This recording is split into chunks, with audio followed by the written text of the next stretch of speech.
Hello, everybody, and welcome to Game with Love, a place for all games and all people. I am Chase McEwen, joined here by Kai Arnsdorf, Ty Yo, Greenall, that's me. and we are here doing our official Game Awards debate. So we've come up with our own categories for the year.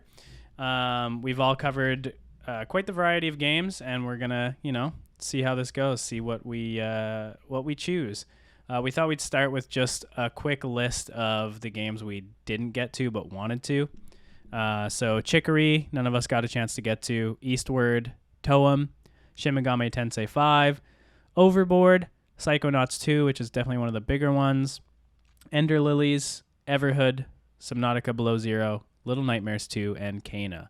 Other than that, we pretty much got to all the games we wanted to. There might be a couple smaller ones in there that we're missing, but without further ado, let's jump right into it. Our first category of this evening, we're going to break this up into two parts.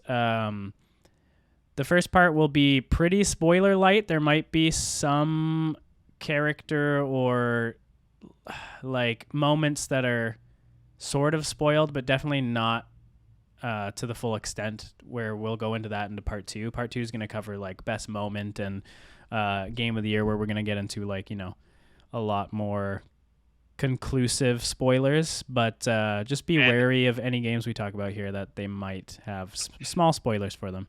at the very least, we will include a list of all the games we spoil in the Yeah, description. well, Hopefully, yes. we'll be able to timestamp them as well, but at the very least, in the episode description.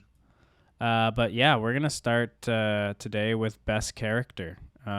We've all thrown in our best characters of the year. We're gonna go down the list quickly and just tell you the noms, and then after that, we're gonna start from the top and kind of go through the ones we want to keep quickly and the ones we want to get rid of until we get to the point where we want to actually talk about them and keep them on the list. So, best Your long character. list. So should we Pretty alternate long. on our way down? What do you mean? Just alternate voices.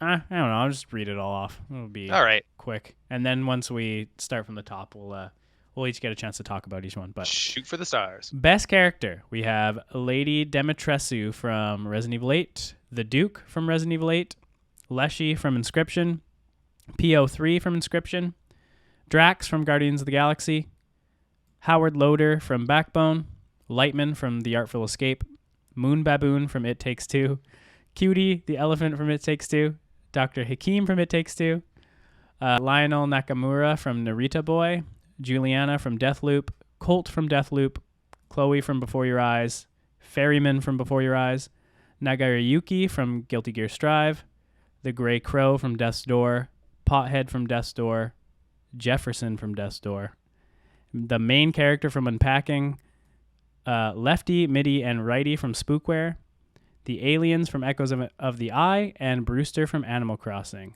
And when you missed quite Galerius from the I Forgotten missed City. Galerius. Galerius from the Forgotten City, of course. How could I forget about our boy?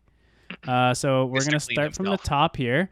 And yeah, I'll... hold on. Give me one sec here. Get best character going. So we're going to start with Lady D. We'll each just, give a quick opinion on if we want to keep or not. And boom. What do you guys think about Lady D? Well, this is an obvious keep. She won the actual Game Award for Best Performance this year. She's also a gigantic meme across everywhere on the internet because she's a 10-foot tall vampire, and Maggie Robertson's performance is wonderful. So obvious keep for me. Kai? I would have to agree with Ty. In fact, like, when the only flaw I have with the character is that, like, I wish there was more of them, then that's a pretty good character. I mean, I absolutely agree with that. Like, I just wish there was more It's moments. decided. She's kept.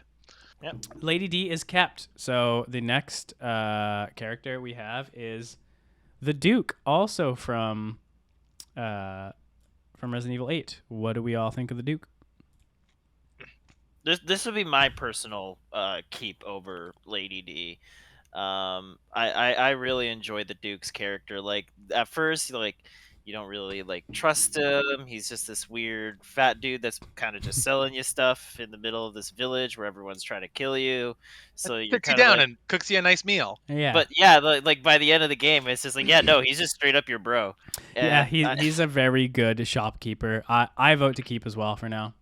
Mhm. Yeah, I thought it was going to be a hot take from me, but yeah, I agree with Kai. I would rather Cool. have the Duke on this list than Lady D. Cool. Okay, well, yeah, we'll keep for now then.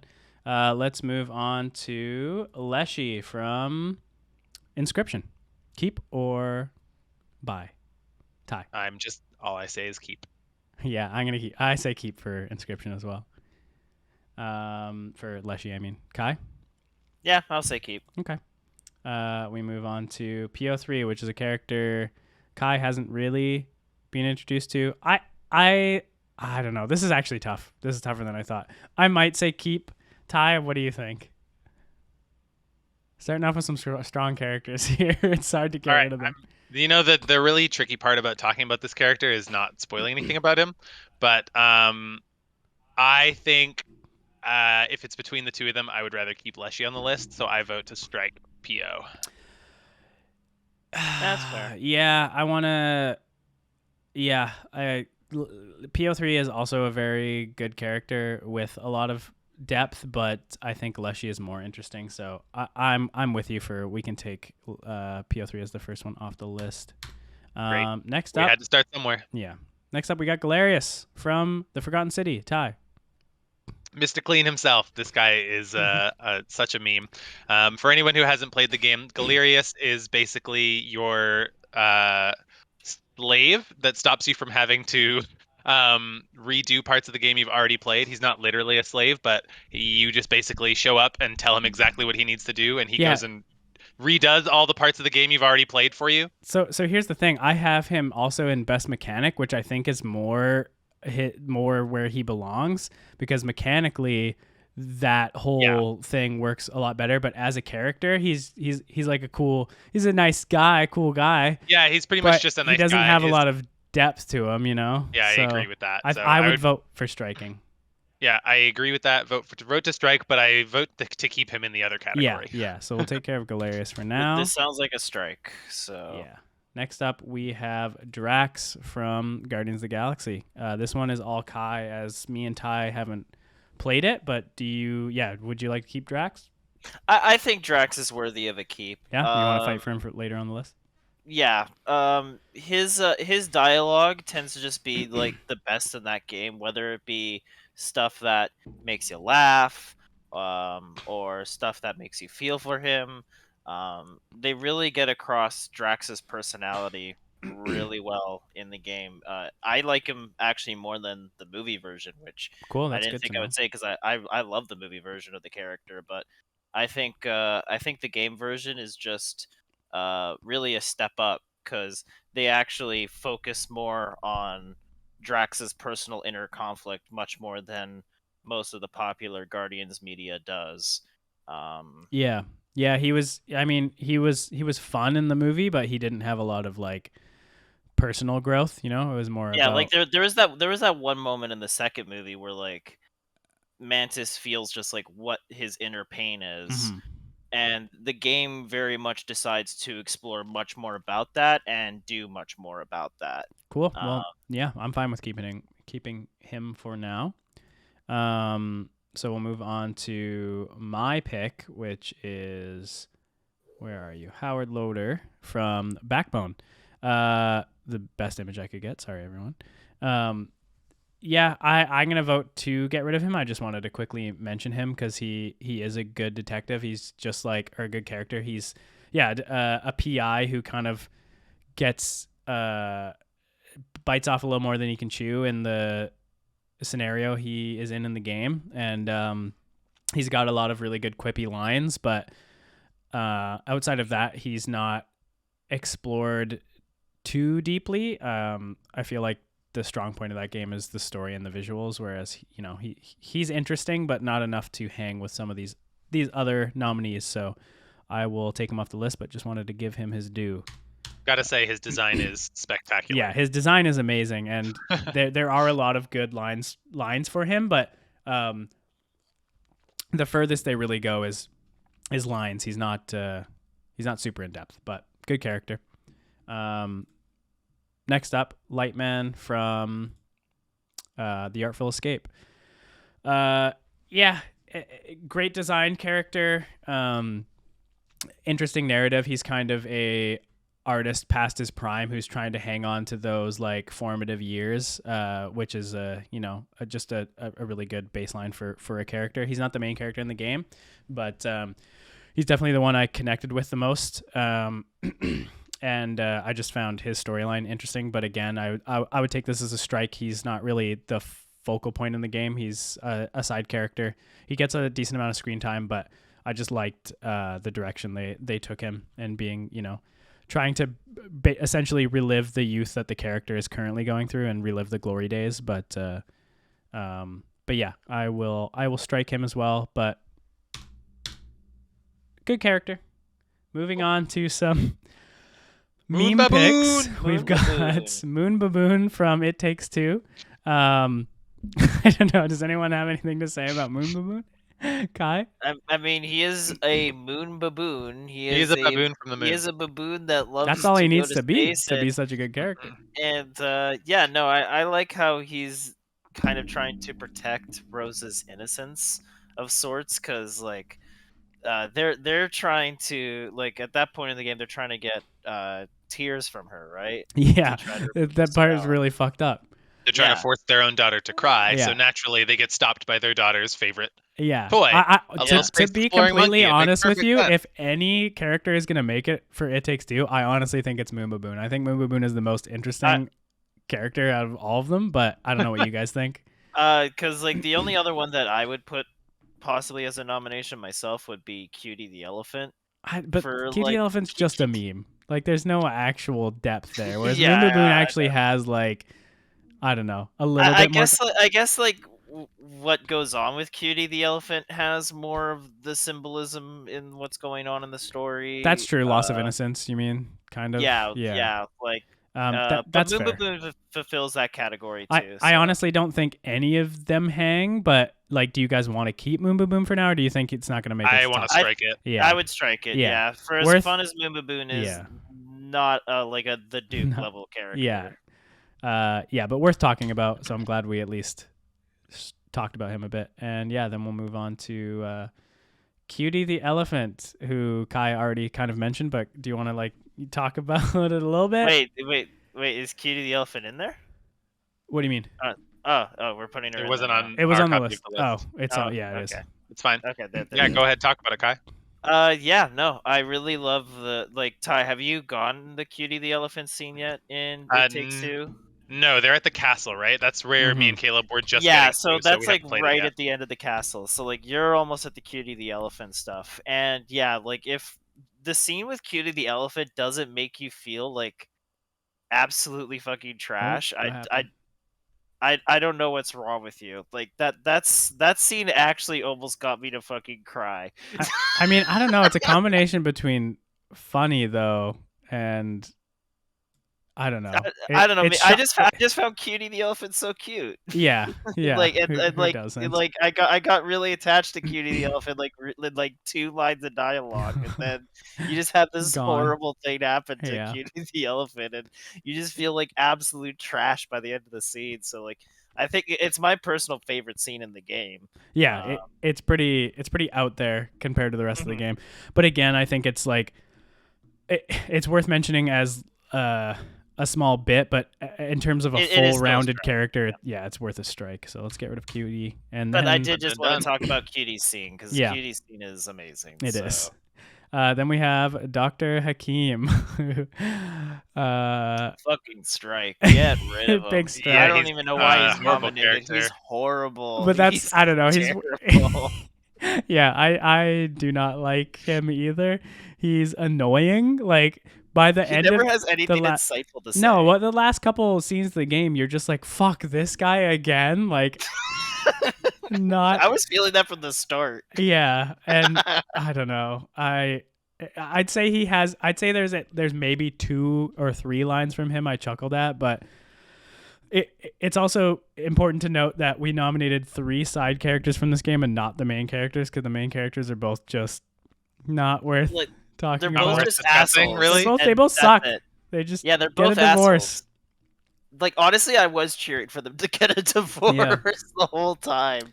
But yeah, let's strike Dr. Hakim. Not worthy of keeping. And then this one is a tie nomination. Lionel Nakamura from Narita Boy. So I think neither of you have played any Narita Boy, correct? No. Nope. All right.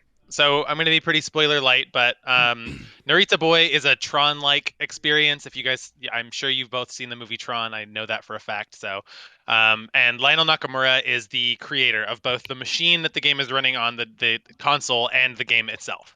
And throughout the game, hidden with like around the world, but they are like key objectives.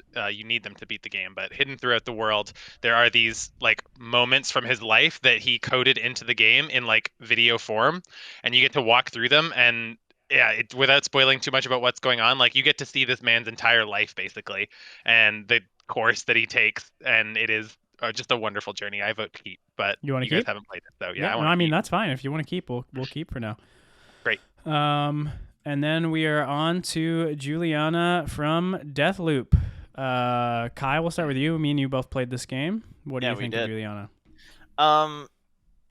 Here's the thing, like, Juliana as an individual character or Colt as an individual character, I don't think they're like anywhere near as strong without having the other. Agreed. I was literally going to bring up the same point. They are necessary. They work as a tandem. They I don't know. Their whole character is basically based on repartee between each other. There's not a lot of obviously there's a little more going on than that, but the reason you like these two is because of the banter they have between each other. So which admittedly is really solid. It is. Like, it's very good. Like there are many interactions between the two. I have a big dumb smile on my face or I laugh after.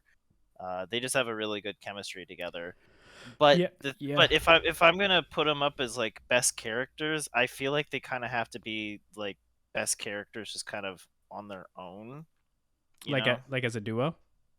Like if they were nominated as a duo, I would say keep. But like individually, I think they're strikes. Yeah, I think they're strikes. I think they're worthy of talking about. But again, we can probably strike Colt after this as well. But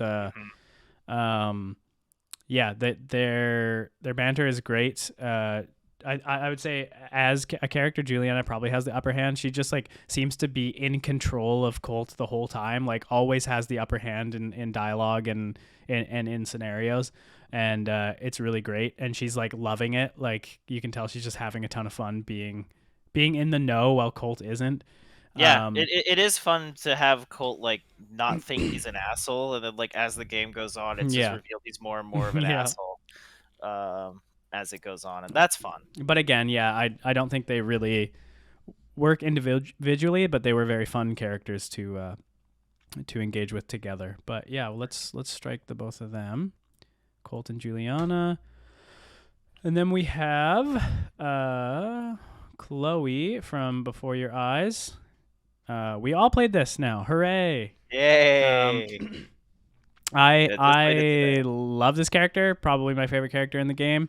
I honestly probably vote to strike it again just because, the game is short and it's not really...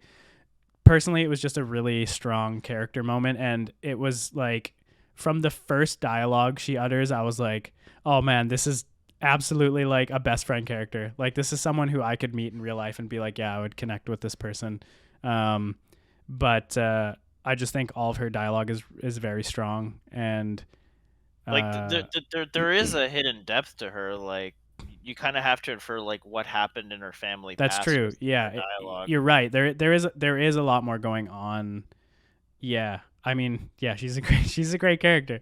I just, given the brevity of the game as a whole, I just don't know if she hangs. But if you want, the amount of time she's in the game isn't even that.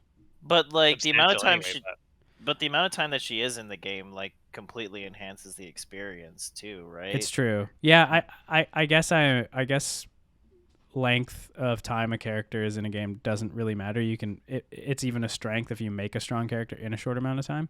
I mean, honestly, if I was going to keep anyone from Before Your Eyes, it would be her. So Kai, if you want to just keep her for now, we can talk about her more later. Yeah, sure. Okay, I'm we'll keep jumping. Chloe for now, and then Okay. we will quickly talk about the ferryman from Before Your Eyes, which is a character that I would say to strike, but is just a great designed character, really well voice acted. Um, That's what stood out to When me he about it. barks at the seagulls, it's a great, Yeah. that's great always moment. hilarious. Yeah, he's just very charming. It is like the perfect character you'd want to be in the position that he's in. But And for the emotional gut punch too, right? yeah, Like, for sure. But yeah, if I was gonna keep one of the two, I think it would be Chloe. But he just well designed overall. Just wanted to give him his due. also, when and he gets we can really strike mad, he's scary as fuck. him. It's When he true. gets mad. He is still a dog at the end of the day.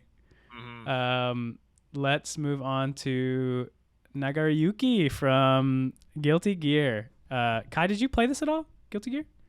Guilty Gear? Yeah, I played Guilty Gear. Who did you More than gravitate? you did, Chase. Oh yeah, I didn't Uh, play that much. I played like 10 hours. Yeah, maybe. no, me and Ty have played quite an amount of Guilty Gear together. Right, you were who was your main again? Guitar lady? Eno. Yeah, Eno. Yeah, Eno is my favorite.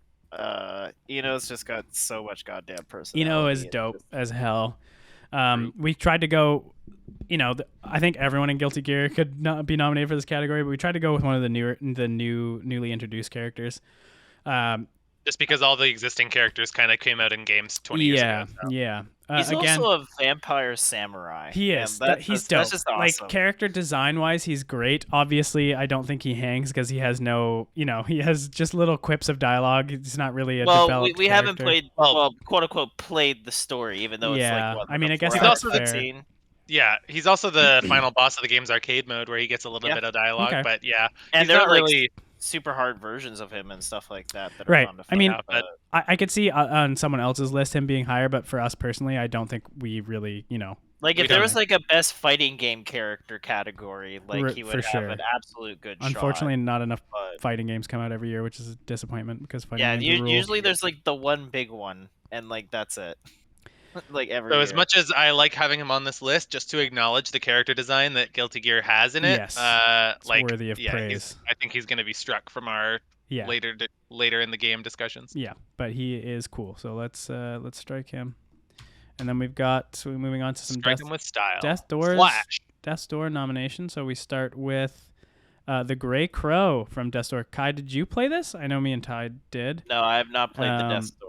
So Gray Crow is a late game character. He's actually in the game from the beginning, but I would say of the characters we have Mostly a late nominated, game character. yeah, he actually has the most narrative development going on.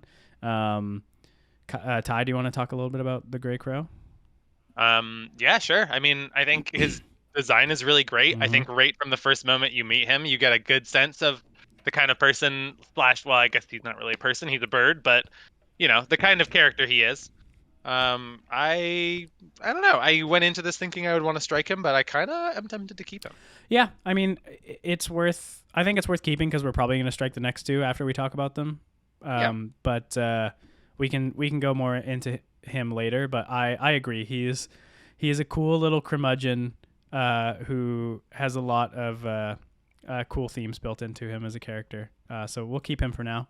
And then we will go to, where is he? Pothead from Death's Door, who is basically the Lady D of Death's Door in the meme sense, not in the hot I want you to choke me out sense, but in the Mommy potties. Yeah, but in the this character is just makes good gifs and quippy dialogue. Yeah, I mean, his meme introduction character. to the game had me like in stitches laughing at the giant text that's dropped down into the screen that said "Introducing Pothead," and he's Yeah. just a guy with a pot on his head. I thought he was hilarious. Yeah. But also, as the game goes on, he kind of like becomes the equivalent of like Dark Souls' Onion Bro, which is obviously intentional. But Right. Yes. You like, can tell from the bottom his- half of me. yeah. Kinda embodies that. he has a whole little side quest where he asks you to carry these seeds around the world and plant flowers for him, and then once you plant them all, you come back and he gives you a little reward, and he says thank you so much for being such a nice bro and doing this out of the goodness of your heart, and he's just a sweet little guy. Yeah, he's cute and he's funny. And I want to see more of him. But yeah, he's definitely Death's a Door strike. 2. Yeah, Death's Door 2. All right, goodbye, Pothead. And then we have another just great character design that we want to point out is Jefferson from Death's Door. Ty, I'm going to let you take... No, you go ahead. You go ahead.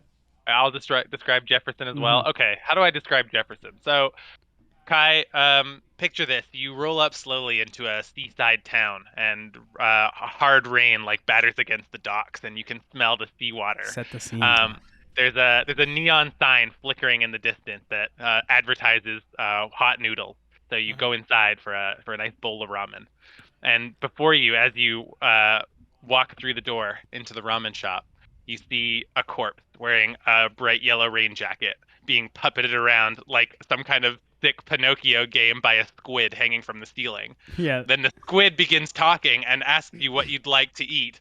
And as he puppets this man in a raincoat around like fucking Pinocchio. Yeah, he's basically pretending to be the corpse in front of him, but you can clearly tell there's a squid wrapped around his neck and chest, like controlling him, but he's trying to pretend he's a human being.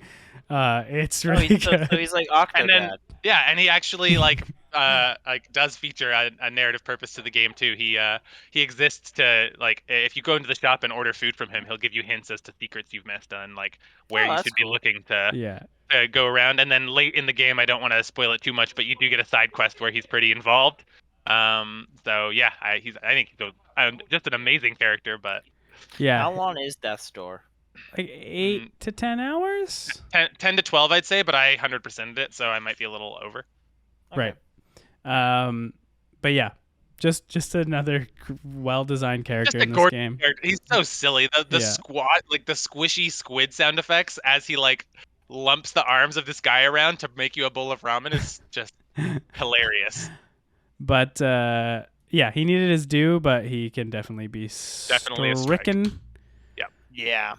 Next up, we have the main character from Unpacking, which for me is a hard keep, honestly.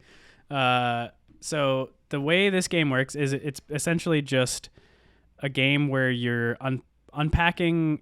You move into different houses subsequently throughout this main character's life. You start, at a childhood home, and you move to... you go to college, and then you move in with your first partner, and then you move into a house on your own, stuff like that.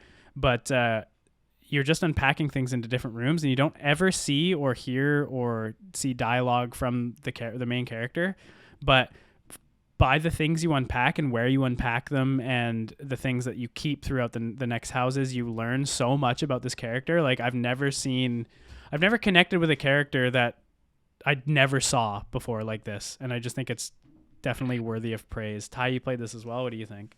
Yeah, I kind of agree. Like I'd put it as a keep. Like even though there's nothing like intensely original about this character, like also just like you said, the mere fact that they can attach us to a character that we never meet, we never see, we never hear dialogue from, like never even see a picture of what like she looks like. It's just you just infer from the object she owns like everything about her, and you get a really strong sense of her personality. It's definitely more about it's definitely less about what the character stands for and personality of the character, as opposed to just how they deliver a character through these means, and it's pretty incredible. So I would definitely There's definitely nothing like it. Yeah, and I think that's worthy of keeping on the list. So let's keep it for now, and move on to a quick one that I wanted to talk about. This is going to be a quick strike. Lefty, MIDI, oh my god, this is a tiny screenshot. Lefty, MIDI, and righty from Spookware, which is basically a WarioWare single player game where you do all these tiny mini games, but you're moving as these three little skeleton brothers throughout the game.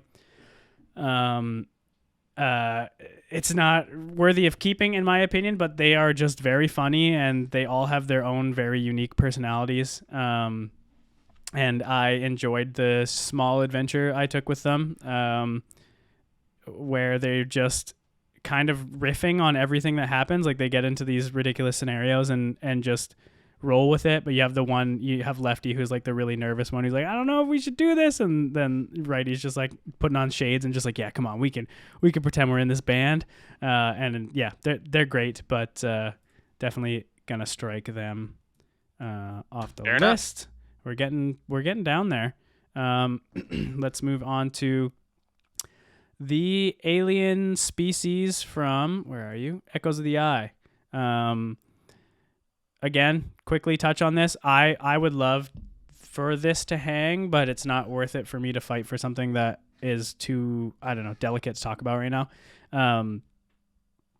Basically, this is another kind of scenario that's similar to Unpacking, where they talk about, in Echoes of the Eye, they talk about this whole new species of alien and their wants and their needs and their fears and their hopes and aspirations, all through no dialogue, no script, just imagery. And it's like the people at Mobius who made Outer Wilds and Echoes of the Eye, just, I don't know, they're untouchable when it comes to narrative delivery through means like this, like just through visuals. It's pretty incredible how much you connect with this species without ever hearing them talk or seeing script about them. But I will strike it because more people need to play it. And then Brewster, our final nom here, Our final nom of the Animal evening. Crossing DLC. Ty? Yes, technically an update, not a DLC, but Brewster is the lovable pigeon who lives in your museum and pours you coffee late at night, and then comments on your horrible late night coffee drinking habits.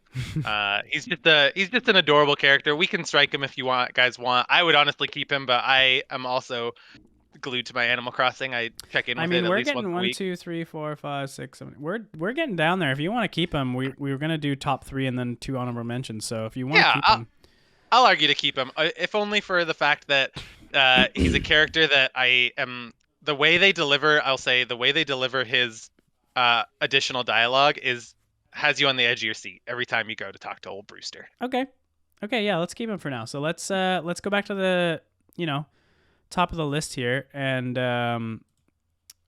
think about our order now, because we're getting down there. So just to review, what games we currently still have in the pool what characters we still have in the pool are Lady Dimitrescu from Resident Evil 8, the Duke from Resident Evil 8, Leshy from Inscription, Drax from Guardians of the Galaxy, Lionel Nakamura from Narita Boy, Chloe from Before Your Eyes, the Grey Crow from Death's Door, the main character of Unpacking, and Brewster the Pigeon. Yeah, let's start thinking about top 3. So we have 2, 3, 4, 5, 6, 7, 8, 9 noms here. So we only have to get rid of 4 to get our top 5. 2 honorable mentions, top 3. Let's start asterisking. So let's start with Lady D. Where do you think she's top 3 worthy? I'm gonna say no, just based on the fact that we all kind of discussed the one-to-one between the Duke and Lady D. Even from her own, like, the only issue I have with Lady D is, like Kai said, I don't see enough of her. Like, she's, I know some people are in that section of the game for a little longer, maybe, and maybe my time was a little rushed, but it felt like Lady D was only in the game for the first hour to me. It was definitely longer than that, but it was no more than like 2. It was within the first 2 hours. Yeah, like you're definitely not going to spend more than an hour and a half with Lady D. Yeah, and that's kind of its issue. Do you think she hangs for top 5, or do you think she's worthy of striking? Like, when I look at her versus a character like Drax, like, there's just not really enough depth for Lady D to me. Like, she just feels motherly about, like, the insect girls. And not even to a strong degree. She doesn't really actually super care about them. Yeah. At the end of the day. Should they say in the notes that they were literally made by the final boss of the game, Mother Miranda, that just to serve Lady D. Her main, I don't think she cares that much. Her main personality and the trait seems to be like her wanting to be the top rung under Lady Miranda. Like, you get the notes later where she's like, how can she trust what's his name? Heisenberg. Yeah, but that's like every character in the game. It's true. They are all fighting for the praise. So she's great, but she doesn't have a lot. I'm fine with striking her. I don't know about you guys. I'm fine with striking her. Okay, yeah. Let's take Lady D off. Should we skip past the Duke because we think he hangs? I think he hangs. Okay. But... yeah, all right. The Duke can stay. I also think Leshy hangs, but that is also up to you guys. Talk about. Kai, how do you feel about that with what you've played of the game? Like Leshy is Grassbeard dude, right? Like Yeah. Yeah, okay. he's told you his name by now, so yeah. That is Yes. Leshy. Okay. Yeah. Okay. So I just think he's yeah, he's so much like from what I've played, like he has like a really good amount of mystery to him, and just how he's willing to role play all the different characters. exactly. See, that's with what the I love about him. Is he has masks. so much personality. Is he's switching these masks and like he still has this like enigmatic, like secretive, spooky like vibe about him, but he also is like putting on these different masks and being these ridiculous characters screaming me pelts at you and like when you get up from the table and walk around the room and you just look over at the table and he's just like dead ass staring at you. yeah. That's always freaky to me. Okay. Yeah, so I- let's keep. I think we he's can. top keep 5 him. worthy for sure. Okay. Drax. Okay. I think he's top 5 worthy. At the very least, I'd be happy with an honorable mention for Drax, because I mean, the culmination of Drax's arc actually did get a tear or two from me. It made me pretty Yeah. emotional. So just for like an emotional gut punch of his arc, and even just his interaction with the other Guardians, with Peter and especially Gamora, I think he's definitely worthy of at least the top 5. I am and I think fine he should with be top keeping 3. him. Narita Boy, Lionel Nakamura. Do you think top 5? I mean, I'd argue for it, but without having you guys played the game, I don't know if you ever will. So, spoiler warning from here on out. Yeah, you see in this game Lionel Nakamura's whole life story from like his family being involved in the bombing at fucking Hiroshima to moving to America, and then his life from there becoming an eventual video game developer. It's real heartbreaking, and yeah. There's a scene like about halfway through the game at his mom's grave that is just real rough. So yeah, I'd argue to keep him. Yeah, I mean that sounds compelling to me. So I'm fine with that. Let's keep him. I'm also going to say that we keep Chloe. That's probably one I'm going to fight for top 3, if not at least an honorable mention. So I could strike Chloe, but I don't know Kai, I mean, yeah, how do you feel? I'm pretty passionate about her.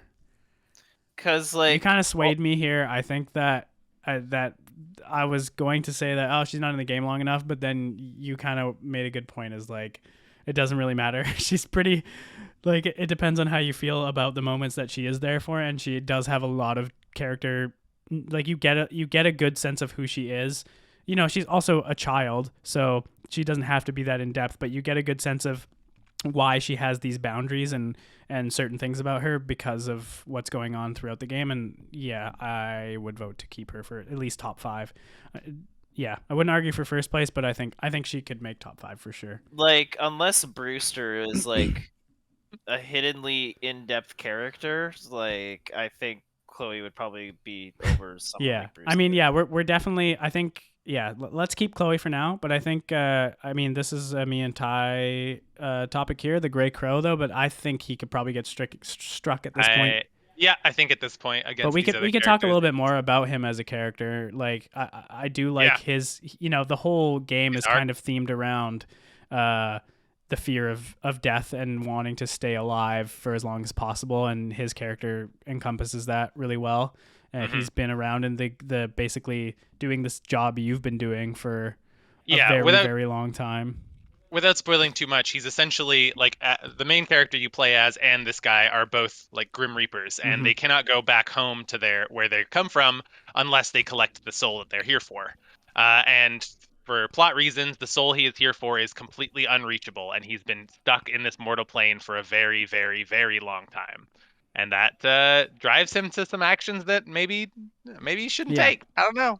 But I think he's a great character, but I agree. He can be struck. He can be struck. But another character worthy of praise. We just want to give some people time in the spotlight. Yeah. Unpacking main character. I definitely worthy of top 5 for me. I don't know. I would keep this. We're getting down to the nitty gritty now, but I would like to fight a little bit further for It's tough for me because this category brings up the existential question of what is a character. I mean, you're right, but Whoa, that's what's so fun. That's too deep for me. That's what's so fun about her, though, is that makes you question that. To me, it's like I don't know. let's just move on to Brewster because I feel like that is a strikeable one. I don't want to put words in your mouth, but do you think that hangs for top? I mean, honestly, with the amount of time I've spent with old Brewster here's what I'll say about Brewster. I think we Yeah, can give your strike him, piece. Give your but piece. here's what I'll say about Brewster. So Animal Crossing, for anyone who hasn't played it, has a system where it rewards you with Nook Miles, which are a currency in the game, for basically doing anything. And one of those millions of tasks you can seek out is getting enough coffee from old Brewster. And when you first meet him, he's very neutral towards you, and he only like answers in one word, like, "Hey, do you want a coffee?" Yeah, okay, here you go. Here's a coffee. But the more you come back and the more you keep coming to him, he'll start stopping you on your way out the door. Every once in a while, you'll be on your way out, leaving with your coffee, and he'll stop you and say, "Hey, thanks for always coming back. I really appreciate your business. Here's a bag of coffee for your house. Here, take a bag. It's on me." And yeah, he's just really heartwarming and lovable. And the first time he offered milk and sugar in my coffee, I honestly, no joke, cried. I mean, yeah, I wish I had the patience to play that game. I think I would love it. I loved Stardew Valley. It's just games of that ilk they take me a while to get into the next one. Like Yeah. Stardew Valley I invested so much time into, and like I need a little bit of a recoup. I will say too with Animal Crossing, like I love it because I got into it at the time where it blew up. But if you didn't get into it around the COVID lockdown era, like you definitely missed out on a big Yeah, cultural moment in the Yeah, that's game. fair. that Like that was the peak for sure yeah, for Animal like Crossing New literally Horizons. everybody was playing it, and for me personally, I was out of province and away from most of my friends. So when I could just jump on my Switch after a long day of work and like go visit a friend's island and hang out and talk to like 6 or 7 people I know I wasn't going to see for a few months, like it was pretty nice. Yeah, like that was one of the few games that we could play together for like almost 7 months. It's true. It's It, true. it was a Just jump decent on and period play of some time. Animal Crossing every once in a while. Well, But yeah, yeah, I'm glad you talked about him. He sounds great. It made me he's more a great little interested pigeon. to talk But about like that these characters have so much depth to them in Animal Crossing because there's like 150 different fucking oh, they characters. And most of the definitely don't villagers all. are like really boring. That's kind of my I'll say, complaint with well, the game. Kai, I have to stop you there because the 2.0 update like fixed a lot of my issues with the OG Animal Crossing experience. Oh, okay. Well, okay. I didn't And know there was a yeah, 2.0 but update. yeah, there was a big 2.0 update that changed a lot of things. And it is the final update of the game, by the way. The Oh, game is in its final form now. okay. And Chase, to answer your earlier kind of comment, all of the 150, like 300 plus characters in the game do not have this much depth, but certain Right. characters are mainstays for everybody, whereas others are just like people you choose to include on your island. They're just your villagers. Whereas someone like Brewster or like the museum runner or the people who run the shop are necessary and Got everyone it. gets them. And those characters have a lot of flavor and depth to them. Got it. Okay. Well, yeah. Still Anyway, great. I'm glad we talked Brewster about is Brewster. struck, and we can. What are we at now? One, We are two, down to three, our 4, 5, 6. 6. So now it's about time to order. We have to get rid of one of these characters. And then we'll start to organize to our top 3 and 2 honorable mentions here. Let's go in a different route and talk about the one you're most passionate about, so we can get that out of the way, and then that will kind of narrow it down to the ones we don't want to. So we'll start with Kai. Kai, what is your number 1 pick of these 5 here?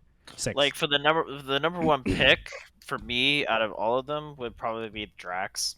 Okay. For me, Interesting. All right, he's the sell number us one on pick. Drax then. Again, like a big part of Guardians of the Galaxy, the game is that like the big galactic conflict of the game is that there's this like group of religious people that are putting out an energy called faith energy and using something called the promise, which is essentially people are given hallucinations of stuff like they regret in their past or loved ones that they've lost in their past, and the whole game essentially is about getting the different one of the Guardians members to get over their own personal crap and move on with their lives so that they can counteract the promise. And Drax is the one that's got the hardest one, because he lost his family to Thanos, and the promise gives him um, a life with his family again. Theoretically, the one thing that he always wanted. And the culmination of the arc is that he actually has to literally kill the manifestations of his family in order to accept reality and the real family that he has now amongst the Guardians, as opposed to the wants and the dreams that he's wanted for so long and just couldn't let go of. And yeah, no, when that happens, it's a tearjerker, man. It's hard. It's hard to sit through. It's a big moment for him, and it feels like a much bigger payoff to like what the movies were hinting at. Right. Now it feels like more actual plot payoff. And of course, when the characters get over the personal stuff, it actually adds gameplay stuff too. Um, so he just becomes even better in the gameplay as well through overcoming his personal grief, through and being able to move on. through So through figuratively murdering his past, he becomes stronger to use in your party. yeah, I love that. yeah, Level that's up. a great. You killed Yeah, your that's a family. great thing about the game. Yeah, is like Yeah, stuff I like mean that that happens. that sounds That sounds sounds very good. really good to me. Yeah, I like where that was going as so- soon as you described the kind of premise there, because I haven't played Guardians of the Galaxy yet, but Yeah, it's a very personal story. sounds like a top 3 keep to me. Mm-hmm. Yeah, I'm fine with I agree. So Ty, what's your number one pick? My number 1 pick currently on the list is our boy Leshy. Nice. Okay. The grumbly tree man from the cabin. Yikes. down I think south. okay. That's okay. That's great. We don't need to talk more about that right now because I think I mean I'm in agreement. Yeah. He's great. So we'll get to we him won't in a talk too bit. much. I think 'cause- okay. We have to get rid of one here. Let's think. Okay, let's just go down the line. Who would you remove if you had to pick? If I had to pick from these 6, given what I've heard about the 2 games I haven't played from Kai and Ty, I think I would remove the Duke. I think he's a great character, but I don't know if he quite. If he does, like, he's a great store clerk at the end of the day. He doesn't. I don't know. He's the most interesting character that doesn't actually have development that we've covered today. I think. I don't know. Yeah, I will- I think that's the interesting part about him is that like again, you have that mistrust of him, and at the beginning, not knowing like what his intentions are or like what he's really about. I completely agree. I just don't like, and Which- making should- it to no, top no, like, 6 is pretty. I agree. Fucking... Like he should be struck. Like that's the one that I'm thinking Okay. too. Ty? But Yeah, it's between the Duke and Chloe for me to strike, so it sounds like we're going to be striking the Duke. Kai, did you have anyone else you think you'd want to strike, or? I mean, I guess you haven't played Unpacking, but Yeah, it's hard to have an opinion on Unpacking having Yeah. not. but yeah, I you guys are okay with the Duke going? Then we got down to our Yeah. top 5. I'm okay. All yeah. right. Let's start ordering these bitches. What do we do now? I think that We're such good hosts. this is tough, man. Yeah. I like what. Oh man, honestly, I think it's these 3 for the top 3. We can't see what you're highlighting. Oh, okay. Well, I think it's like, and correct me if I'm wrong, but the way I have it organized right now is Leshy is number 1. We have Drax and Lionel, don't know 2 or 3, but those are possibly 2 or 3. We have Chloe and main character from Unpacking as honorable mentions. I think those are good picks, to be perfectly honest. Where would you like? Obviously, this is a tough 2 and 3 position because all of us have played Inscription and love Leshy, so it's kind of like up to you guys. I'm the one who has to make the decision now, which sucks. But All right. so tell me a little bit okay. more if you want your character to be number 2, or if you're fine with them being number 3. But like, if you want them to hit that 2 spot, give me a little bit more. Give me a little You start spice. with this. My character I included is a lot more cryptic and weird than yours. Okay, Go back so to Drax here. at least with Drax, like I'm not gonna mention the story arc culmination stuff. What I will go about is the fact that he is probably the funniest character in the game. Like consistently, almost everything Drax says makes me laugh. Whether it's just talking about a certain event that's going on in the world, or a certain character, or bouncing off one of the other Guardians. Like Does he have a similar cadence to the like? Is he like the dad or not dad joke, but yeah, he's no, kind of and like that element definitely still exists for sure. And that's where a lot of the comedy comes in, is that he's very straight faced, saying some absolutely yeah. I ridiculous mean, that's shit. why a lot of people, like a lot of neurodivergent people, I think, connect with him because he just doesn't get sarcasm, and a lot of people in real life don't understand social cues like that, and that's an And yeah, interesting yeah. character that doesn't exist in a lot of other media. So they kind of Mhm. go with that again, and Yeah, they do. But again, it's a lot more there, because with the movies you only have like a couple hours, and this is a 20-hour game where like the amount of dialogue in the game is insane. Like if you thought like it feels like Uncharted with like 10 times more dialogue. It's freaking insane. And for almost every one of Drax's lines to either be an emotional gut punch or to make me laugh my ass off. He's just the most entertaining and at the same time deep character that I got to see this year in almost any game. And cool. it's one of the reasons I'm very happy it won best story at the Game of the Year awards, because I think it deserved it. Ty, pitch me Yeah. on Final I think Nakamura. I'm actually not going to try to pitch you on anything. Wow, I'm it's from what I fucked. just heard. I'm going to say that Narita Boy, old Lionel Nakamura, is happy to take third place. I will send him off though and talk about him a little more in case you guys don't get No, do around it, to do old it. Yeah, Narita do it. Boy in a little while. But yeah, he's a really interesting, like, you get these black and white snapshots into his life that eventually culminate in you finding out that the something in the code he wrote and created for this game basically got into his head and was erasing his memories and rewriting him to act like a video game boss, but in the real world. And he was treating people in his life like a video game boss treats other characters in a video game, and it's real messed up and weird, but that's this whole game. So I enjoyed it a lot. All right, Very well, I nice. think that's our best character noms. That's We've our got yeah, Leshy from Inscription is number one, which is I'm very yeah. happy with. Hey, that's not a bad choice at all, No, I don't think. Strong Leshy's number two with fantastic character. old We got Drax. Drax from Guardians of the Galaxy as our Go. silver. We've got Lionel Nakamura from Narita Boy as our bronze, and then honorable mentions go to Chloe from Before Your Eyes and the main character from Unpacking. Good start. All right. Due to some technical difficulties, we're going to skip Best Song until part 2, and we're going to move on to Best Looking. All right. This is a category that's going to be a lot easier to talk about because we definitely don't have to have played these games to see how pretty they are, appreciate their graphic fidelity. But again, we've played most of these, but we'll show some trailers just to so you guys can see what they look like as well in the YouTube version of this.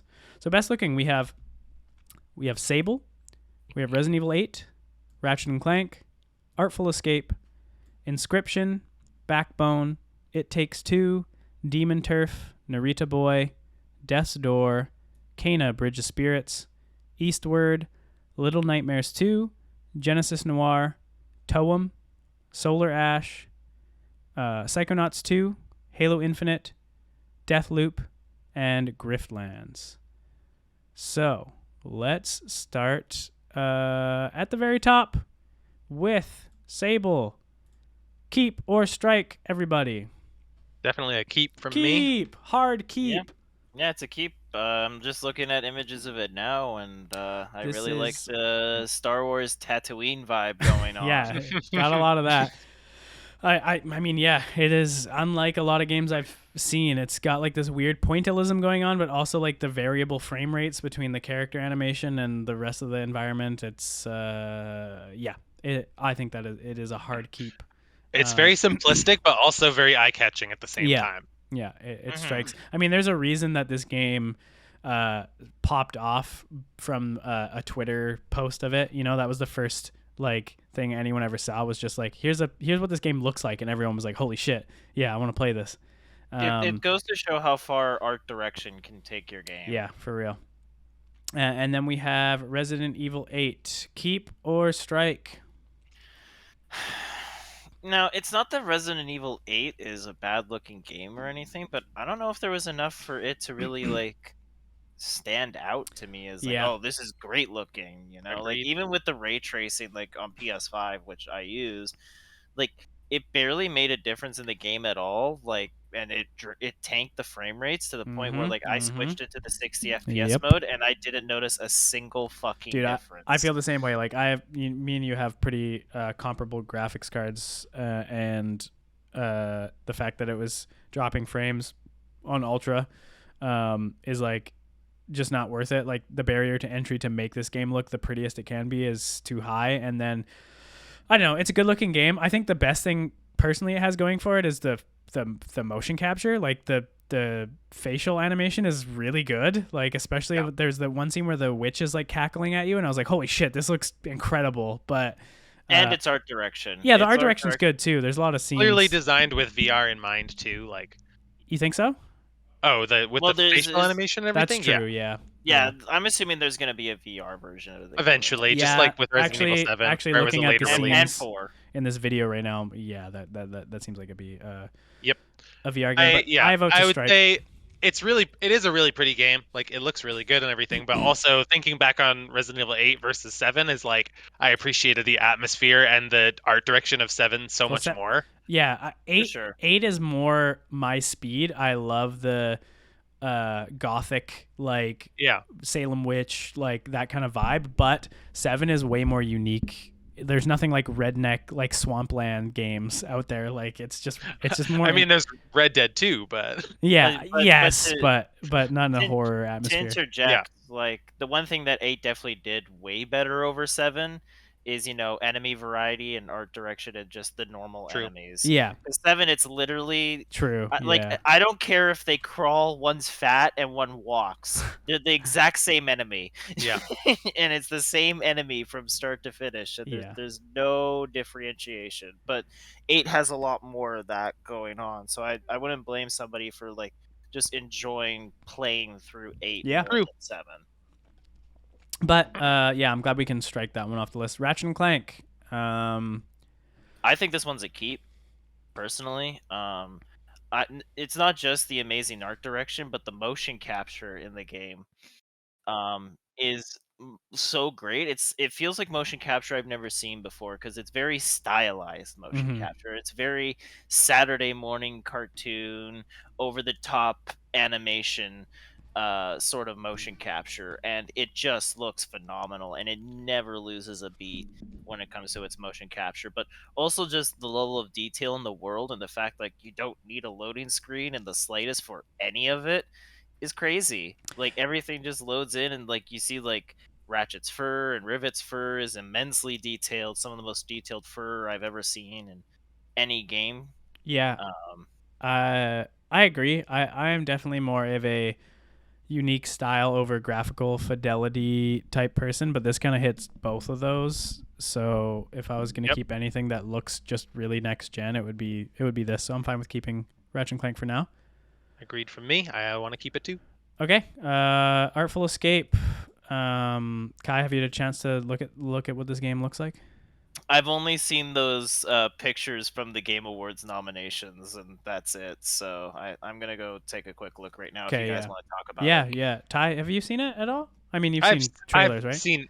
I've seen trailers, and I've seen a snippet of you playing it, and a little bit more on top of that. But I think you should take the lead on this one. It's very pretty. I honestly am fine with striking it. I think it's gorgeous, but it felt a little samey by the end of the game for how short it was. Like it has a very strong start with how unique and like dreamscapey the whole world is, but by the end I don't know, it's very pretty throughout, but it didn't one up what it did at the beginning. You know, it didn't keep getting bigger and bigger.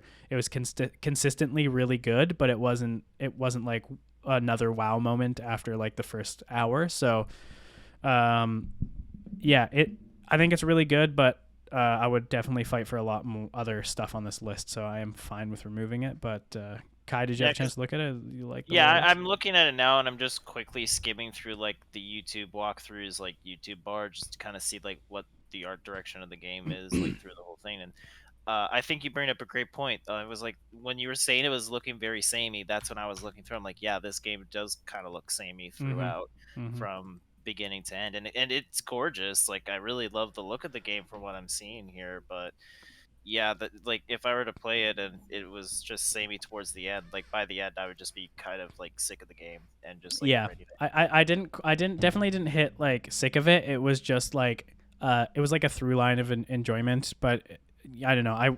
I feel like by the third act I should be a little more wowed than I was, but Okay, that's yeah, that's it's probably it's better way pretty to put it's it. pretty game, but I'm fine with striking it. Let's move on to Inscription. Alrighty. Ty. Inscription is definitely a keep for me. Yeah, I love this game so much. Yeah, Inscription's going to be a keep in pretty much any category you pass it to me in. I'm not going to lie. I don't know how spoilerific we want to get in this. Do not get into how like any other thing past the first surprise would look.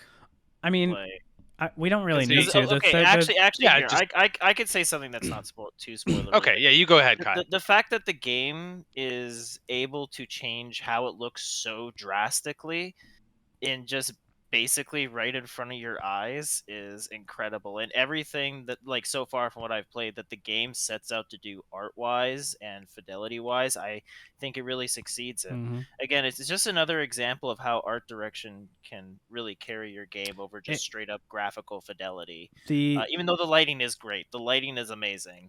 But then when you get to the second part of the game, it's got a really unique, different art direction than what we had seen before. Well, that's the thing. I think that the art also just like holds the same tone of this tension throughout like each of the swaps as well. Like even though the second area is completely different looking, it still has this like eerie vibe to it, just like the first one. But I just think the game, fucking, the card design is great. It's so simple, but it's effective, and everything about this game is worthy of best looking in my opinion. The audio design too, like chips in to.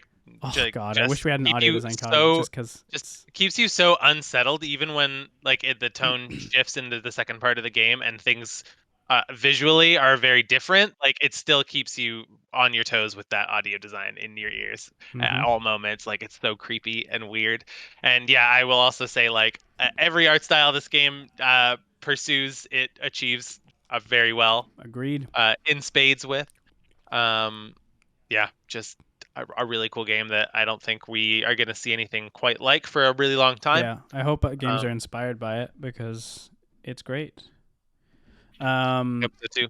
All right, so that's a keep. Backbone. I implore Kai to take a look at this because I think this is probably a keep for now. I don't know if I'm ready to drop it. It's just pixel art at its top quality pixel art, which to me, pixel art kind of encompasses video games like as a art style for me. Like there's no other medium that does pixel art besides video games. So I really appreciate good quality pixel art, and it's just getting better and better. And this game is, I don't know. It also helps that the level design takes place in Vancouver because I fucking just love walking around all like, you know, Gastown and Granville and being like, holy shit, yeah, all this stuff is so cool. The lighting is fantastic. Character design is great. Environments are great. I think that I would keep this for now. But yeah, I don't know. I guess you guys don't really have much to say, but you can take a look at it and see what. I haven't played it, but I've seen bits of it, and yeah, I would be inclined to keep it too. It might not hold up later, but for right now, I would like to. The pixel art is really good, but like you and I imagine Kai as well, Chase. Just setting your game in Vancouver is an easy way for me to really appreciate the setting and backdrop of your story. We're already biased. Yeah, that bias, but that's, I mean, this whole list is biased. This is our list. So exactly. I'm not saying that's a bad thing. Yeah. I'm not saying it's a bad thing. Just pointing it out. Yeah. Okay, let's keep it for now. Let's move on to It Takes Two. Let's hear your guys' opinions on It Takes Two. I'll start because I have played the least of this game between all of us, I think. It Takes Two is really pretty, and I do appreciate because in its gameplay, it is always keeping things fresh and adding new mechanics in every few minutes. But in its art style, it kind of does the same thing. It keeps every area very distinct and very unique. But yeah, Kai, do you have any? I think it's a keep as someone who's beat the game. Like by the end of the game, I'm more than satisfied in variety of environments and how they looked and the art of how they looked. Like there's one level that you haven't played yet, Ty, which uh Chase, you know what I'm talking about if I say it's a village of sorts.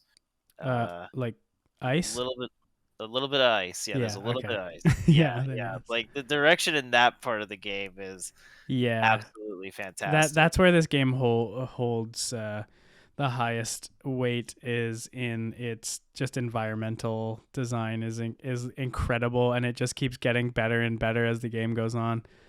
I'm fine with keeping it for now. Yeah, that sounds good yeah, to me. it's fine. Let's keep it. Okay, right. It Takes Two. Now we move on to Demon Turf. Yeah, this is definitely a leave it from me. This game is a platformer that goes for a very like Paper Mario style 2D sort of cardboard cutout art style that I really like and appreciate and want to see in more indie games like Bug Fables and I just want to see it more. I love it. It looks really good to me, It but it's is. definitely a leave. Wait, strike or keep?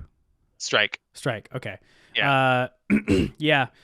I think it's fucking gorgeous. I really wish I got to this game because I was so excited for it at the beginning of the year, but it came out. I've played it for like about 4 hours ish. Yeah, it came out so late in the year. But yeah, I agree with you. It is just so cool, so unique. I think if we would have played it completely, we probably would have fought for it more. But giving it a nom is more than enough, considering we didn't even really play it that much. I'll say what I have played of it is really cute. Like the game's depiction of hell is very interesting, Cool. to say the least. Yeah, Cool. I just looked it up a little bit. And yeah, it's definitely a cool looking game for sure. But yeah, from what I've seen of it, I think we can it's strike it from the list, but I Yeah. just wanted to shout it out.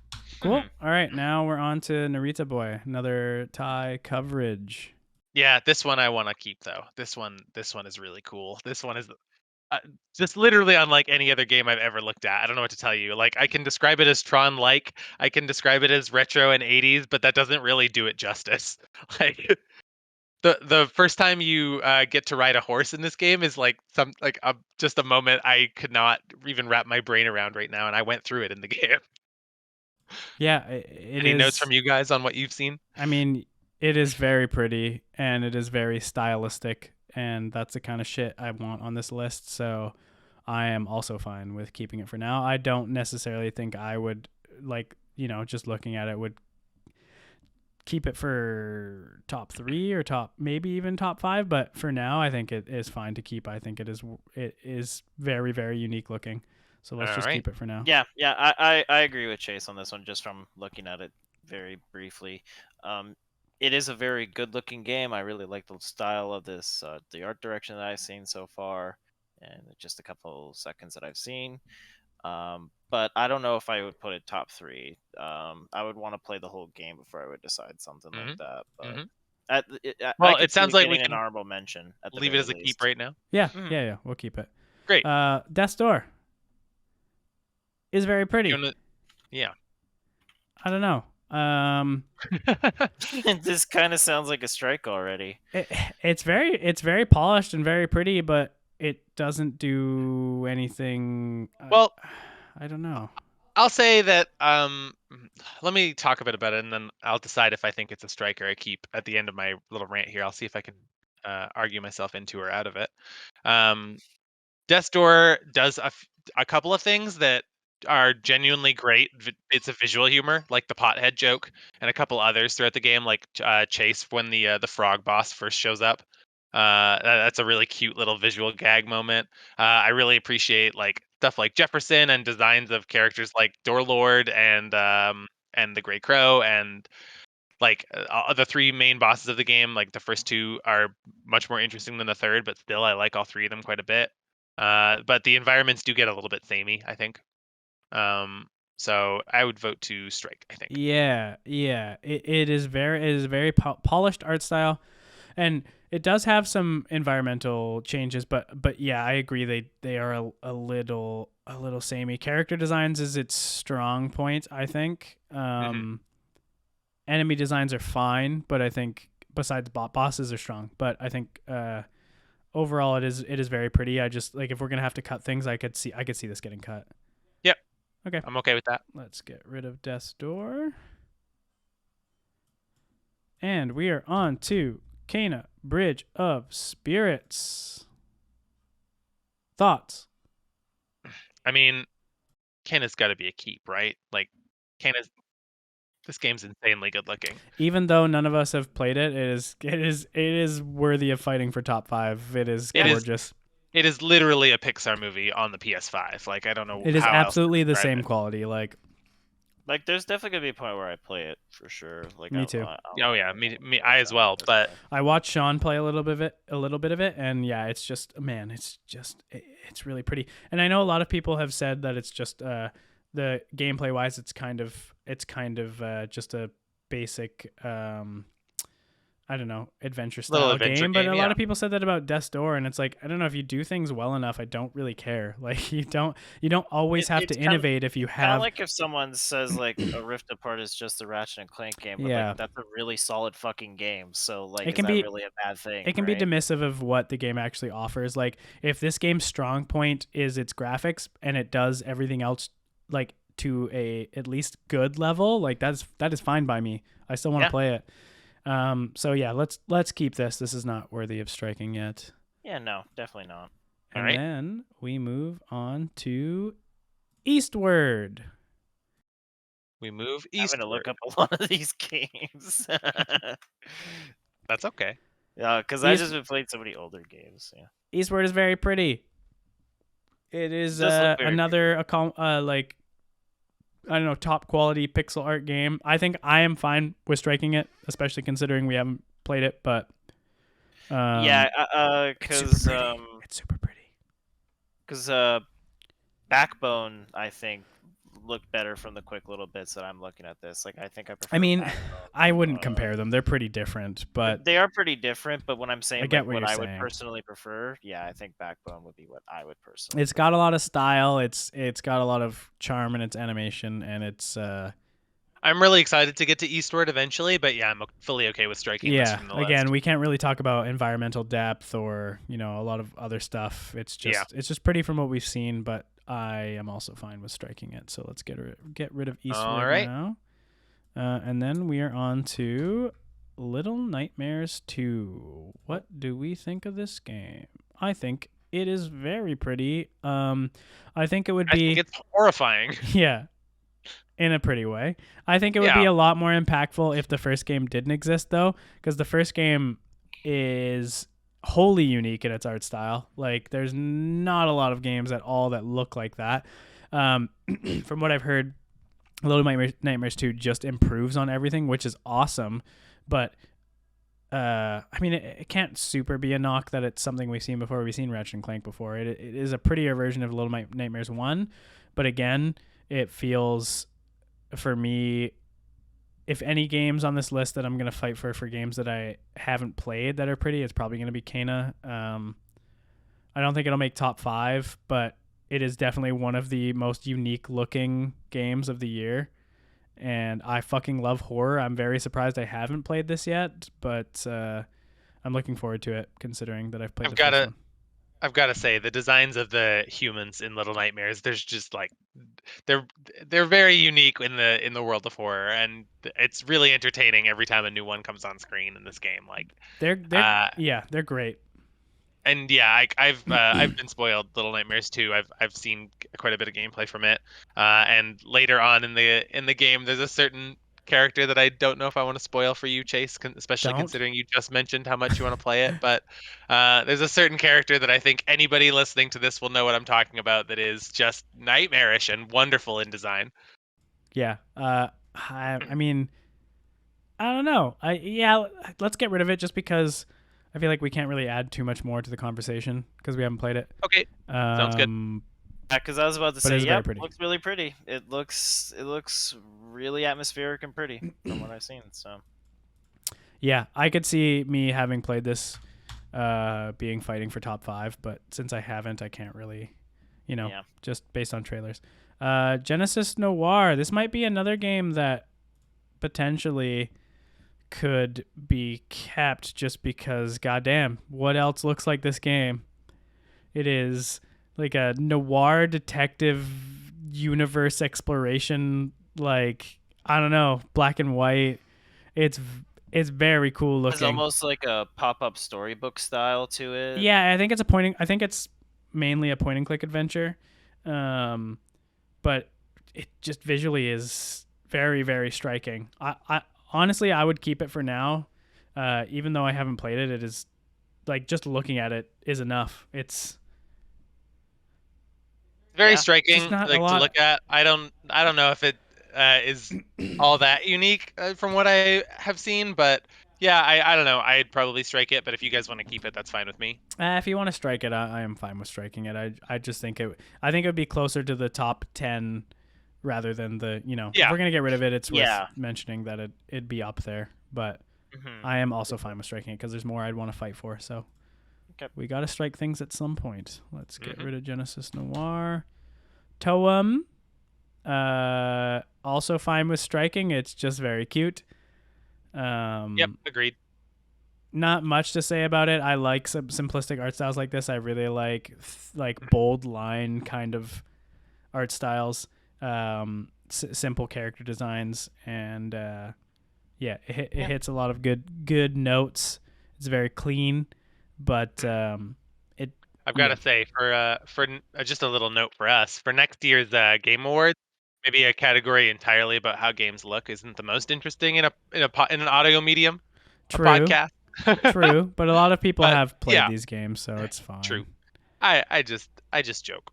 But yeah, So we're striking Toem. I think it's fine to strike Toem. I think it's fine Okay. to strike Toem. So do you want to talk a little bit about Solar Ash? Let's move on to Solar Ash. Go. Solar Ash. Is great. It's great. It's very stylistic. It holds that Hyperlight Drifter color palette, like Heart Machine color palette. I think it was done better in Hyperlight Drifter, to be honest, art style wise. Like their transition to 3D is really good, but it's easier to remind me of a lot of other things in a 3D environment than it is in a 2D environment. But I don't know, man. Looking at this trailer, it's very pretty. Solar Ash is a really cool game. Like just Hyperlight Drifter crossed with like Jet Set Radio, and that slick movement definitely adds a lot of enjoyment. I'm gonna go But for the a question keep. is, yeah, okay, because I'm gonna go for keep. Yeah, because we gotta start striking. Kai Tai. Kai, any input? Let me just quickly look it up. From what you guys have said, yeah, it looks cool. I really like the art direction of the game. Just quickly. Yeah, as far as games none of us have played, like yeah, it's higher up there on my list, but I don't know.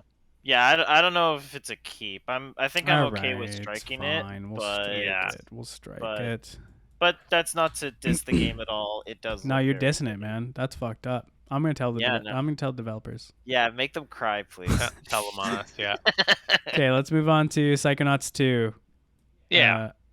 Another game. Oh man, it's just hard. Again, I wish I had played this. I'll say stylistically, goddamn.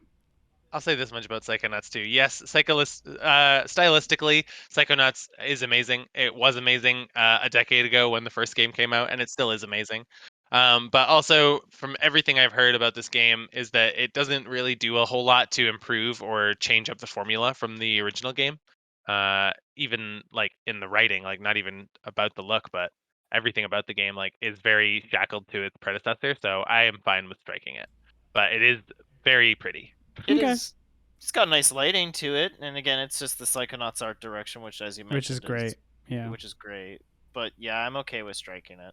Okay, let's get rid of Like I think Ratchet and supplements. Clank would be like the bigger, higher fidelity, greater art direction game on the list for me. And let's move to Halo Infinite. Halo. Yeah, no, I really have to commend 343 here. They did a really solid job with the art direction of the game. The Halo is finally back to just looking like Halo and not this weird ultra futuristic sci-fi shooter, and it's back to being the rustic military, like colonial marines sci-fi. I really love the look of the brutes. They are much better than they were in looking in Halo 3. Like in Halo 3, like all the ranks of the brutes were just like a slightly different shade of blue. And like you could never actually tell the difference looking at each of the brute ranks, like what was what. But Halo Infinite does a really good job of separating the brutes ranks visually and being able to give you visual cues as to like actually how tough what like how tough the brute you're facing is. The elites look amazing, the grunts look amazing. And just if I had to knock the game for anything, it's samey environments. Like though I really like the open world and how it looks and how there's different sub biomes to the Pacific Northwest look to the game. Um, there isn't really anything other than it looking like the Pacific Northwest. Right. If you- And a lot of the linear levels, a lot of them are just Forerunner structures, which yeah, the Forerunner stuff looks amazing and it's the best in the entire franchise. But there is a lot of it and it does start to look kind of samey. So if you guys wanted to strike it, I'd be fine, but I'm just really happy Halo has just come back to form and is where it should be instead of just being weird and gross. Yeah, I think I would strike it, but I do like what you said about it returning to its roots, because that actually, now that you mention it, that makes a lot of sense to me. It does feel way more like Halo 1 and Halo 3, where it's like got that, like you said, rustic vibe. Like it's more, I don't know, it's just more personal. Halo 4 and 5 kind of went, like you said, the sci-fi route, and it felt very general, whereas this is like, hey man, like forests and like these very interesting stylized buildings existed in this universe. They weren't just like, I don't know, Destiny style buildings like we do in our new game. It's I like that about it. I think it is very, very, very good looking, but I am also fine with striking it. Chase, we've lost your camera. Oh God. Hello? Yeah, we lost One your sec. camera in Give Discord. me 1 sec. I'm also we'll fine be with right striking. Okay, we'll be right back after these messages. After these messages. Caleb, when you inevitably have to listen to this part, when you edit this out for us, just know that we love you. We Yes. appreciate you for everything that you do. We appreciate you being our magic solve this button. Thank you. But yeah, no, I'm just really happy with how Halo Infinite looks. It doesn't look like fucking garbage. I agree with you, but yeah, definitely taking it back to its roots was a really needed, grounded thing for the series. But also, I will also point out that the effects in that game are insanely detailed. Yeah, I really love just basically everything about its presentation. Like 343 did a really solid job. Sounds like you want to keep it. Mm-hmm.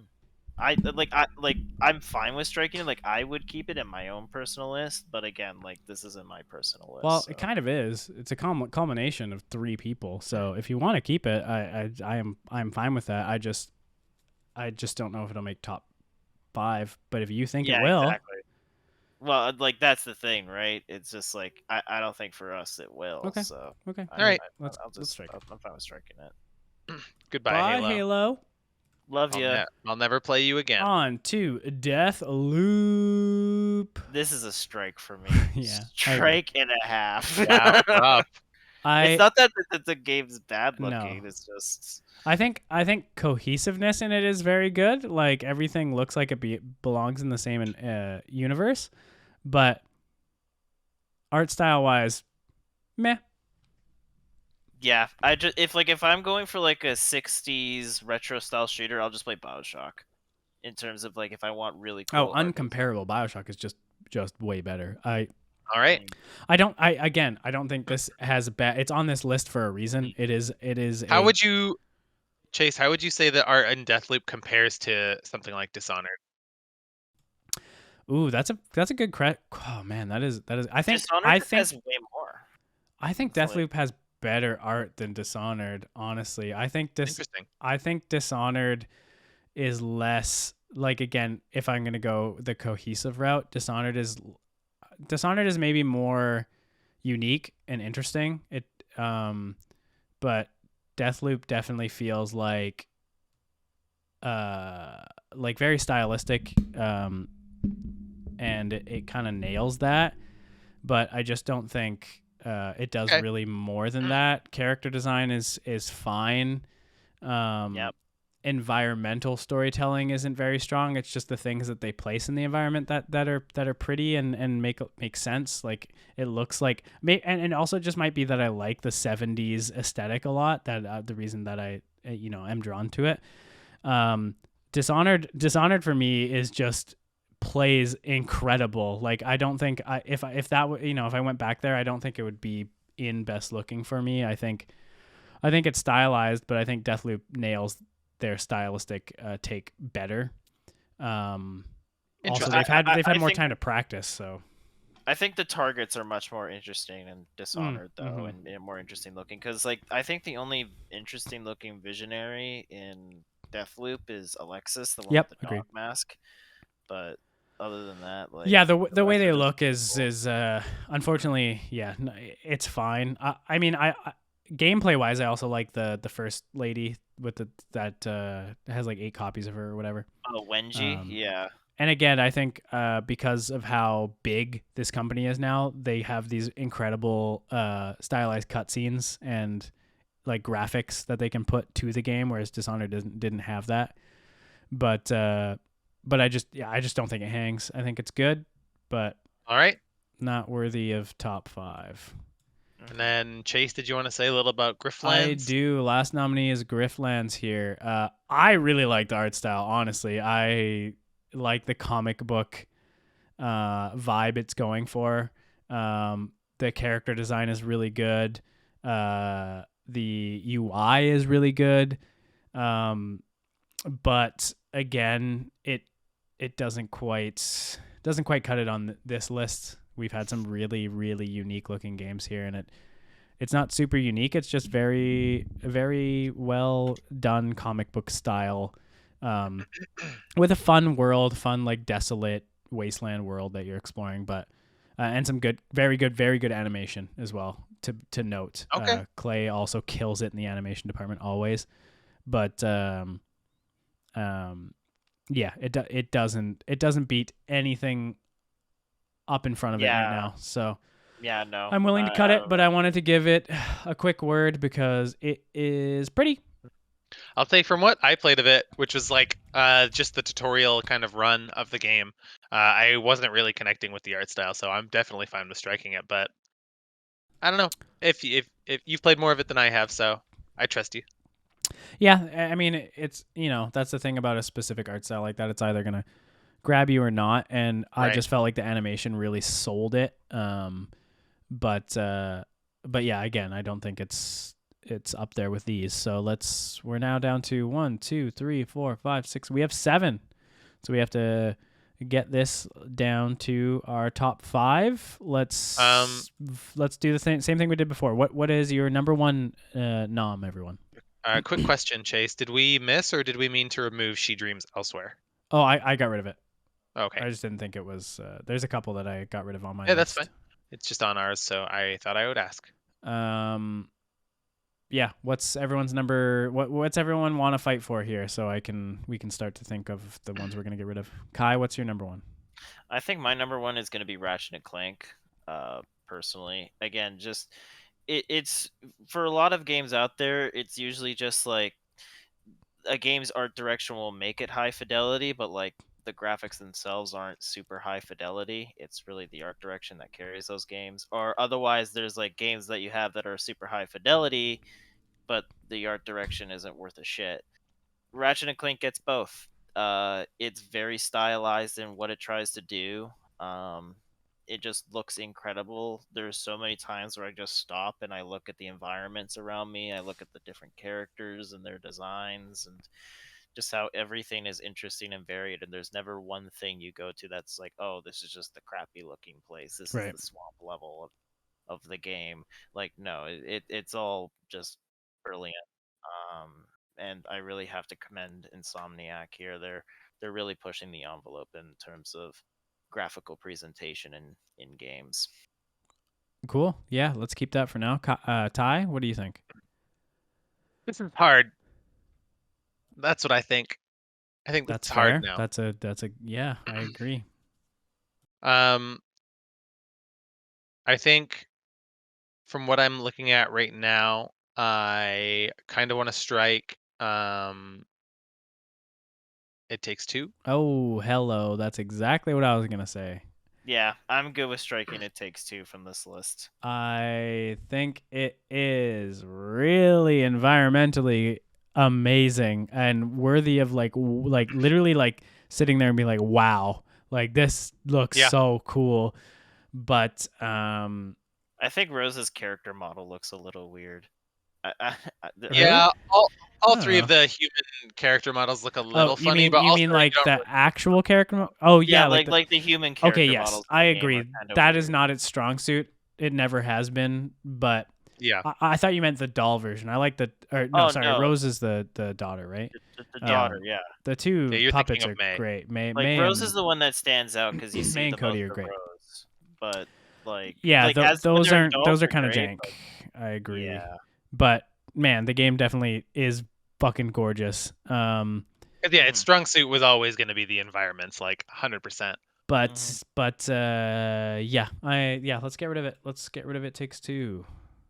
And that makes it a little easier. We have one game to get rid of at this point. Any thoughts, Chase? I want to fight for Sable is probably my number one here. Yeah.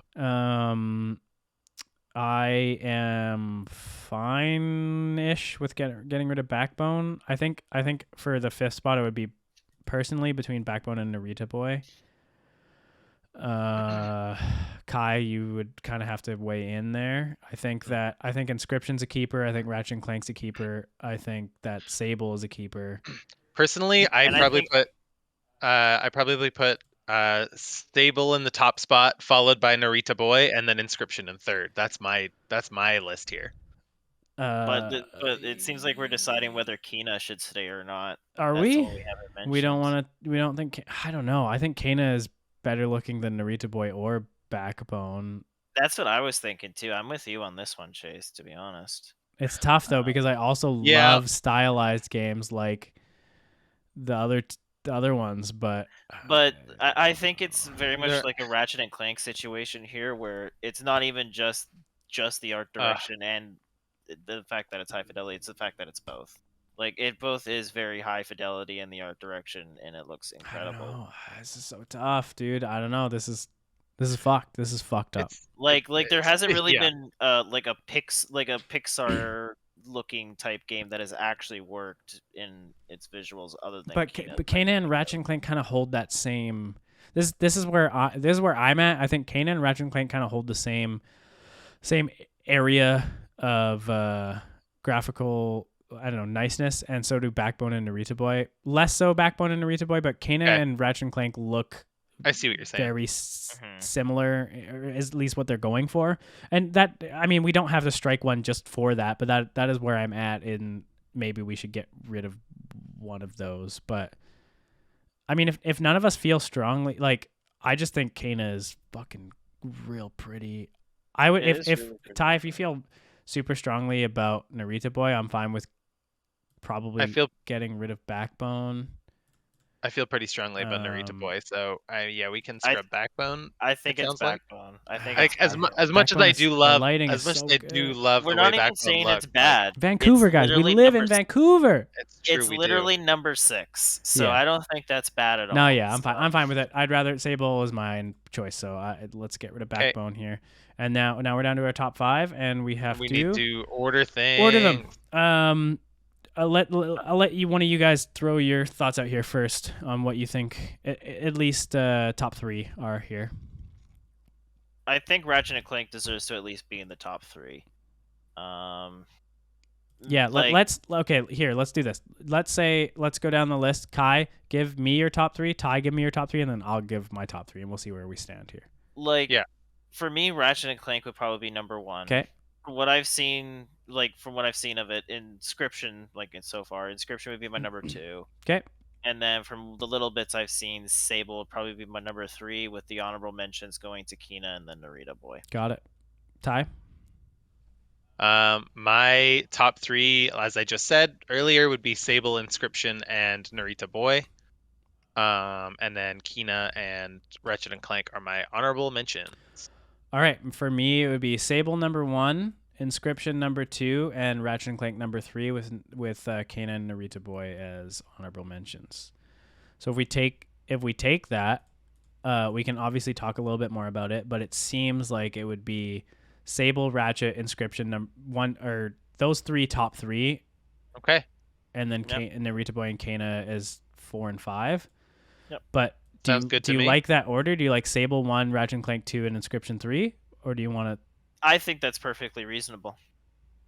Ty, do you have any? You go ahead if you want to debate.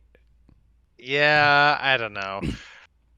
I think I'm okay with it. Inscription just does so many things so well to me that it's just like baffling the mind. But yes, I will say Ratchet and Clank's art style is gorgeous, and it probably does deserve a higher spot, just visually speaking. But Inscription just juggles so many chainsaws at the same time, you know? Like, but I am also I'm kind of on the same page as you. Is like I don't know. I think I would, but again, if I would have played Ratchet and Clank, I think it would have probably solidified my number 2. So I want to keep it there just because I want to be, honest with that. Yeah. But I think this is a good choice. We got Sable number 1, we got Ratchet and Clank number 2, Inscription number 3, and honorable mentions to Narita Boy and Kena Bridge of Spirits for best looking. And we're going to take a quick break, and then we'll be back with our bangers from Beyond the Backlog category. All right, on to our next category. This is a, we played a lot of games this year that didn't come out in 2021, and we started this channel, very close to the end of the year, so we thought it would be good to cover games from previous years that we played this year. So we've got a little bit from each of the 3 of us here, and we'll run down the list very quickly. So we've got Bangers from Beyond the Backlog is the name of the category, and we've got Fear, Ghosts of Tsushima, Spiritfarer, Max Payne Trilogy, Dragon Quest XI, Paradise Killer, Vampire Masquerade Bloodlines, Into the Breach, Wide Ocean Big Jacket, Quake, Going Under, Battle for Middle-earth, Firewatch, Penko Park, Urban Chaos Riot Response, and Hand of Fate 2. So this one will be pretty quick to get through. We're just going to quickly talk about games from previous years that we liked. Let us start off at the top with Kai, and a little bit of Fear, if you will. Yeah, no, I'd love to talk about the original Fear. So the original Fear came out in 2005, I want to say. And it's just one of those shooters that has aged like fine wine. You could play that game at any time, and it'll feel just as solid as it did the first time you played it. I've played it around twice now, on the hardest difficulty this year. You played it twice in 1 year on the hardest difficulty? Yeah, it's a fun one. It really puts you to the challenge. The AI is just so dynamic, and they have pulled so many little cheekies on me that it's not even funny. Like the amount of times I've wandered around an area looking for like stim boosters and stuff, thinking the area was safe for like a solid 3 minutes, and then I'd walk into a room and there's one of them just corner camping, and then he just starts shooting at me like he was just trying to hide from me. He wasn't even trying to fight me anymore. Like that kind of stuff, I just wish more games did today. But the slow mo is also a lot of fun. whenever you just send bullets down range, and there's particle effects flying off the wall, and the person's being shot up, and you get to hear the silly voices. And I mean, it's such an slow-mo. early game to have slow mo as well. You know, it's quite a, I don't know, it's going back there to have such a cool mechanic. I've also played the original Fear. I've played all three of them. Ty, have you played the original one or? I haven't played it myself yet. I have watched a full playthrough because Kai talking about it after he went back and played it got me interested in the series. And yeah, it is really cool. It's installed on my computer right now. Kai, so we're gonna do top 5 again for this. So unfortunately, 2 are gonna, someone's gonna get left out. But for top 3, it'll probably be one of each of our games. Kai, do you think this makes that cut for you? If it were to make the top 3 cut, I would be very happy. So you think you want to keep that for now? I'd want to keep that for now. I honestly think the original Fear is, with no exaggeration, one of the greatest shooters ever made. Like one of the best FPS games ever made. Yeah, so. I mean, I know you didn't really love Fear 2, but for me, Fear 1 and Fear 2 are just great, and they're action packed, but also very scary. They feel like Aliens, like where it's like they got or Dead Space 2 even. They got the best of both. But yeah, cool. Well, let's keep that for now. And then let's move on to Ghost of Tsushima, which is one of Ty's backlog games. Yeah, so Ghost of Tsushima, I was only 1 year late to. Obviously, it was a huge release in 2020, and I made it to it a little bit late. But yeah, Ghost of Tsushima is an amazing game. It goes to show like how successful. Like Ghost of Tsushima to me is what every Assassin's Creed game wishes it was. Like that's the best way to describe it. And yeah, like everything is so polished and so well handled in that game, and it has such a fresh take on so many like tired old mechanics that I feel like I've seen a million times before, that playing it was just an absolute treat, and I went out of my way to complete everything there was to complete in that game. I mean, even from the little bit I saw of you play, it just looked fun to play. Like you running around throwing smoke bombs and just like slicing guys up. It did look like you said, like what Assassin's Creed tries to be without being mechanically obvious. Like it doesn't feel like you're hitting this button and it does this one specific thing. It's like, oh, everything flows really well together. But what do you think for you? Do you want to keep this? I definitely want to keep it. Okay. It's absolutely one of my favorite games I played this year, and cool. Yeah, playing the multiplayer they added with Kai here was a lot of fun too. And I'll also say, to the game's credit, like it manages to keep like an emotionally hard-hitting story. Like it's simple, but it's really well executed in every aspect. Like it's just a game that is not, I wouldn't say an A+ in any category, but a solid A in every category. Cool. Yeah, and that is worth celebrating. For me, it was like runner-up game of the year for last year. Next to Last of Us 2, right? Hades. No. No, Hades was number 1. We're not getting into that. We're not getting into that. And we never will get into that ever again. Okay, let's move on to one of my picks, Spiritfarer. And again, I think we started off probably with all of our like close to top picks of the year. Spiritfarer is fucking incredible. I had a lot of emotional experiences with games this year. Before Your Eyes and Echoes of the Eye are, in my top 3 of the year. But Spiritfarer, if it had come out this year, I mean, even regardless, is just up there for me as well. It just feels like the perfect blend of a lot of things I like, dealing with very heavy themes about acceptance of death and grief, and like very like death positive in a way, but also like kind of like sim management stuff. But it feels like those things go hand in hand, where it's like especially I played it in such a perfect time where it's like, man, all the stuff going on is like you want to find things to avoid all the shitty things in your life, and that feels like what Stella is doing in the game. Is she is, along with you, avoiding having to send these people off who you care about to their afterlife, and just doing remedial tasks in the meantime until you have to, in order to progress in the game. And it's just fucking beautiful and sad, and I cried way too much, but I'm absolutely keeping this for top 3. Everyone needs to play this game. It is very long. It is longer than most games that have this emotional weight, but it is worth the payoff. So I will keep that for now. And I'll also say that a lot of the game, like, it is very long, true, but a lot of the game is sort of idle game-esque.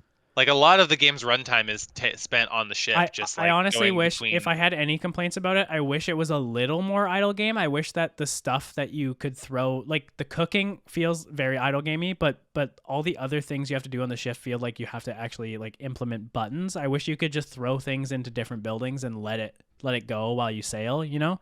But Right. unfortunately, But it's kind of a bit of both is what they went for, right? Like it's true. the I just garden wish there and was the a couple hardship and the cooking, like, those are things where very idle. yeah.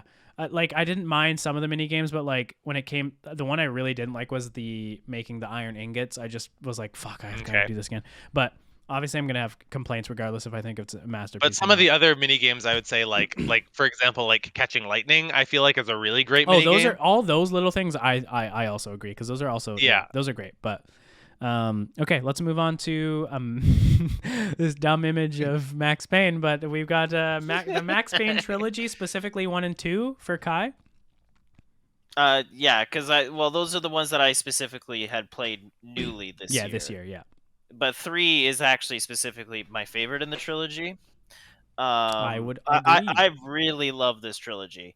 It just works so well going from part 1 to part 2 to part 3 in terms of just Max's character progression from start to finish. Like you start off as like basically just this cop that's like no better than the criminals you're gunning down, because you're literally walking into every room and just gunning people down, and Max is more than aware of this and makes plenty of commentary on it.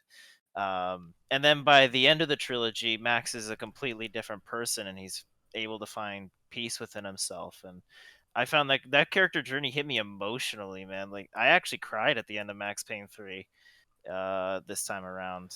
And I played like 3 a bunch as a kid, but playing 1 and 2 and then combining it with 3, it has a really big emotional gut punch. On top of all 3 just being really solid shooters and just really fun to play. I've only played 3, but I've seen obviously clips of 1 and 2, and they look like they play just in a fun, cheesy way. Would you vote to potentially keep this? And this is where it gets kind of hard, because obviously you're gonna have to narrow it down to your top 2 potentially, because we're gonna have to get rid of some for top 5. So like, do you think this is a top 2 for you of the year? I mean, it has more of an emotional impact than. We can always come back to it if you want to talk about the other ones and then come back to it. But if you, I am willing to strike it, because I don't know if it'll make. I don't think. Well, I like the piece. I like what you said about it, and as a fan of Max Payne 3, I mean, I personally found Max Payne 3 cheesy, but again, I didn't play the other games, so it didn't have much of the emotional weight going into it, but it was also a ton of fun. And Max as a character, as cheesy as some of the dialogue was also very interesting for me. Like he's just like he's some just of a Max compelling Payne 3, character. Some of Max Payne 3's dialogue is a little silly. The whole series can be cheesy and still be emotionally like impactful. Those things aren't, you know. Like Max Payne going zany isn't like a new thing. No. Like the first 2 games have some zany stuff in there as well. So okay, now we move on to Dragon Quest XI. Ty, give us the spiel. So Dragon Quest XI came out back in 2017, and like, was that long ago? Yeah, this is a 4-year-old game now. Like Jesus both Christ. Of you guys, I originally said, well, it's another JRPG, and moved on. I have only played one of the other Dragon Quest games. I played one of the PS2 releases way back in the day, and I loved it back then. But basically remembered nothing about it. And this game is so much fun. Oh my god, it takes a while to get the ball rolling, I will say, but that's a common complaint around the JRPGs. Do I want to keep it in my top 2? No, that's an easy one for me. But just art style alone, it's like so well animated, and the enemy designs are consistently like every time there's a new enemy, like you want to go get into a fight, even though you're in a JRPG with turn-based combat and there's a whole random encounter aspect to it, and it's like it brings back flashbacks of pain for all of us. But still, you see a new enemy in this game and you're like, oh my god, look, it's a giant freaking grizzly bear with a little guy riding in his head, like who's holding onto his brain through his ears. What the heck is going on with this guy? I mean, Every time. yeah, the art style is very appealing, and man, I wish I didn't have ADHD brain because I love JRPGs, but it just takes me so much to actually get into them. It's hard, yeah. And but this seeing one is this no game, exception to especially now that. that it's on Games Pass, like I'm like, man, I want to play that. And I also have this weird, dumb completionist brain of me where it's like, I gotta play the other 10 before I start this one. Where it's like, no, that's not necessary. No, like, definitely the not. reason I haven't gotten to Final Fantasy, like I've told Matt and other people, is just like, man, I gotta play them all before I get into like, this one. It's definitely a series you absolutely don't have to. Like, it is designed not to.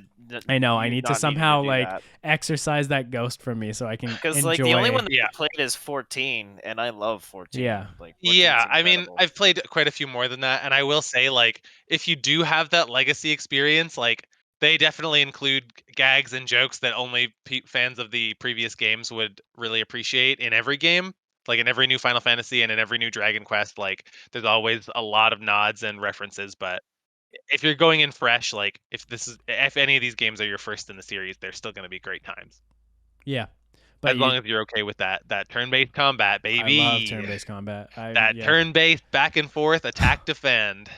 But you strike that, and then we move. I'll strike it. I'll also say that since neither of you are probably ever going to play it or care about a very minor spoiler like this, the game includes both a beautifully animated 3D world to explore and also a 2D pixel and sprite-based version of that same world, and you can just choose to play the game that way if you don't want to explore a giant open world. Like you can also just play this game Halo in a Master Chief Collection where you just. I was gonna say like Halo Anniversary, yeah. Kind of, but it also changes the entire like the perspective. Like right, instead of being third person, it becomes an isometric game. That's very cool. So it just changes the shape of the map completely, the art style completely. It changes the music. Like it's really interesting that they would just put a second way to play the game in there like that. Yeah, a lot of extra work for that. That's cool. But yeah, I'm comfortable striking it. It's not top 5 material in my eyes. Okay, let's move on to Paradise Killer. This is one of my picks, and it is absolutely a stay. These probably my top 2. It's gonna be hard for me honestly to remove the other ones, but this is a keep for me for now. This game has so much style. The dialogue is great, and it just like for me, detective style games about they hit different. They're just so good, and they're so few and far between, at least done right. Like I'm a big fan of Obra Dinn, and from what I've played of Danganronpa so far, I love it. And I just love that loop, and this is one of those ones that it's one of the only ones that exists that is just one big puzzle to solve. Most of these style games is like, hey, here's a bunch of mysteries, obviously throughout the game's length that you're gonna have to solve. But this one is just one big murder case that you're spending 8 hours to solve.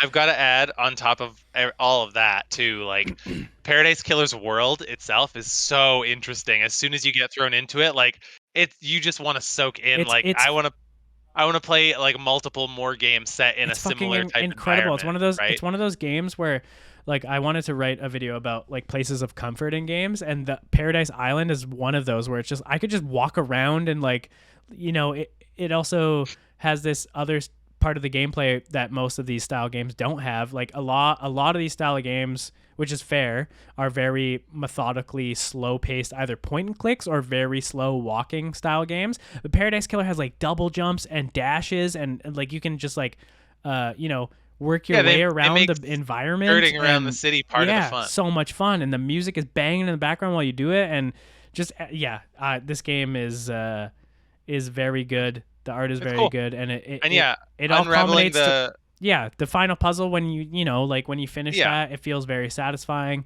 having done all of that work yourself and figuring it out. I'm really honestly excited. the Go ahead, Ty. mysteries of unraveling the mysteries of the game's world like are parallel to following the actual mystery going on in front of you, which I really appreciate. That's all I wanted to add. Yeah. I'm just like, as a first take, I'm very excited to see what these people do next with their next game, because as a first take, like, this is incredible. So I am going to keep that for myself for now. And Hey. then we will move on to Vampire Masquerade Bloodlines for Mr. Kai. Yes. Yeah, just played that. I haven't finished it yet. But I've played enough to know like it definitely deserves a spot on this list, and I'd even say keep. Um, it's a RPG from 2004, which is all about creating your own vampire and role playing as your own vampire. And like you can pick between like different types of vampires to be like, if you want to be like a vampire that's all about like telekinesis and mind bending and getting people to do what you want through like mind powers, you could do that. If you want to be a Nosferatu type vampire where you have to like hide in the sewers and people will comment on how ugly you are, and it completely changes the game, then you could do that. And it also just allows you to make really interesting choices that aren't just like the moral good or the moral bad. And its world is so fantastically developed. Like if I were to compare it to any other RPGs, it would probably be Fallout New Vegas. It is that level of quality in terms of how interesting the factions there are in the game, and what they're all about. And as you uncover more about what they're about, you form your own opinions around them. And the game never really condemns nor praises any faction. They just give you the facts and leave you to Cool. make your own judgments, much like New Vegas does. And on top of that, it's a vampire RPG where you could Yeah. be your own Yeah. vampire, and that's just dumb fun, you know? True. Like, Cool. You want to keep that for now? I mean, yeah, I am very interested in playing this at some point. I love too. vampire mythology, and it just seems like a cult classic that needs to be talked about. So, cool. We'll keep that for now, and then we move on to Into the Breach for Ty. Yeah. So hold on. Let me quickly look up of what year this game came out because I have no idea off the top of my head. I made, so when I first started doing YouTube, I think it was 3 years ago, because I made it Into the Breach portion in my game of the year. It's either 2018, so 3 years ago. Yeah, 3 years ago. Yeah. Good memory there. So yeah. Game. Came out in I nominated it for 2018. my Game You Stay Up Till 5 a.m. award because I couldn't put it down. Which is fair. Yeah, that was me too. Like, this is a game that I had heard about for a long time before I finally actually gave it a try. And from what I had seen and heard, it was just another guy, whatever. It's a grid-based like RPG, I guess. But as far as tactics games go, it's like you said earlier when we were just talking about it, Chase. Like it's comparable to XCOM. Like it's just as good, and it does so in such a subtle and simple way. But like the amount of stress I have while I'm playing that game to stop the civilians from being just completely like steamrolled by the body of some giant alien bug monster is like much higher than I would have expected. It does a lot even, but like it's hard to compare them. I think they're both pretty comparable like levels of my favorite games, because XCOM, one thing I really love is the customization and like naming all of my troops after my friends and stuff. But Into the Breach in terms of strategy is just better, I think. Like being able to like it seems like you're lining up terms way ahead of time compared to XCOM. Like you're like thinking 3 turns in advance. It's like, okay, I'm gonna push this and it's gonna do this and this and this, and then when you actually execute it, you're like, oh, that was so satisfying. That was like the best thing I've done. Do you want to keep it? I absolutely do. Okay, let's keep Into the Breach and let's move on to Wide Ocean Big Jacket. This is going to be a very hard one for me to get rid of because I fucking adore this game, but I will strike it. I think this game, it's another, probably takes an hour and a half. It's about the same time as Before Your Eyes. It's not as emotionally heavy as Before Your Eyes, but it is got some of the best character. Another, just like the young female sibling in this game, like it's basically like the older uncle and his wife and her or his sister and her boyfriend, who are like 13 or 14, who just like started dating, like they're all going camping together, and it's just, the dialogue is incredible. Like they all are so well put together. And it like the journey is very simple. There's not a lot that goes on. You basically go and go camping and listen to them banter with each other. You go and grab some firewood. You listen to the adults talk about like their sort of relationship problems, and by the end of the game, everything is just like kind of happy, and you move on, and that's it. But it's just the writing that comes in very strong. There was a lot of chuckles in this game, and it's just one of those things where I would just recommend it to everyone just because of how short it is. Just like boot it up, and you'll know right away if you connect with these characters or not. But I think that the writing for all four of them is incredible, especially the two younger kids. Like they feel like kids. They like, the girl just says whatever is on her mind. And it's one of those things where the adults like have this problem, like that they talk about, like they have this discourse, but it doesn't feel, they don't make it a bigger deal than it needs to be. Like there's an argument they have, and then by the end they're just like, yeah, you know, like I forgive you, and that's it. And it's just great. It doesn't spiral into a big fucking deal. It's just good character dialogue all around. It's not going to make my top 2 for sure, so I will strike it, but I think that game is worth playing for everyone. And then let's move on to Quake, Kai. Yes, so the original Quake, developed by id, came out in the late 90s, just before Half-Life 1. And yeah, I think it's a solid shooter. Really, the only thing that I think has aged about the game is some of its level design. It can be very Doom. If you're not like into that sort of maze style level design, it's not gonna be your thing. But if you really love that maze style design, then yeah, it's just a better looking 3D Doom, especially now that the game got its recent like remaster update, which didn't cost a thing for people on Steam, and they gave it out for like 99 cents. It's just such a steal at that point. And yeah, no, I've played a decent amount of hours of it, I have a lot of fun. It's fun jibbing enemies. The enemy types are very creative and very different from any other shooter, I think, even today. um and it just makes it a very fun and interesting shooter to go through. It's not like any other shooter I've played, even of the Doom styles. Just the weapons are very different from most other games, so it gets it's still going to be a strike from me. Like I don't think it's going to be in the top 2 at all, but it's one that I want to mention as something that I think fans of first person shooters, especially retro style first person shooters, should absolutely pay their respects to and go play on one of the high difficulties and just go play. Cool. Yeah, Cool. I love those old school shooters. I don't think I've ever played the original Quake. Actually, maybe for a little bit, but I definitely was a big fan of like OG Doom multiplayer, all that stuff. Okay, so I readjusted the list a little bit because the next one was mine, but I put Firewatch up here so Ty could talk about Firewatch before I talk about mine. Sure. Yeah. Firewatch is a great game. I mean, I'm sad that it took me this long to get around to it, but I thought it was a really cute game.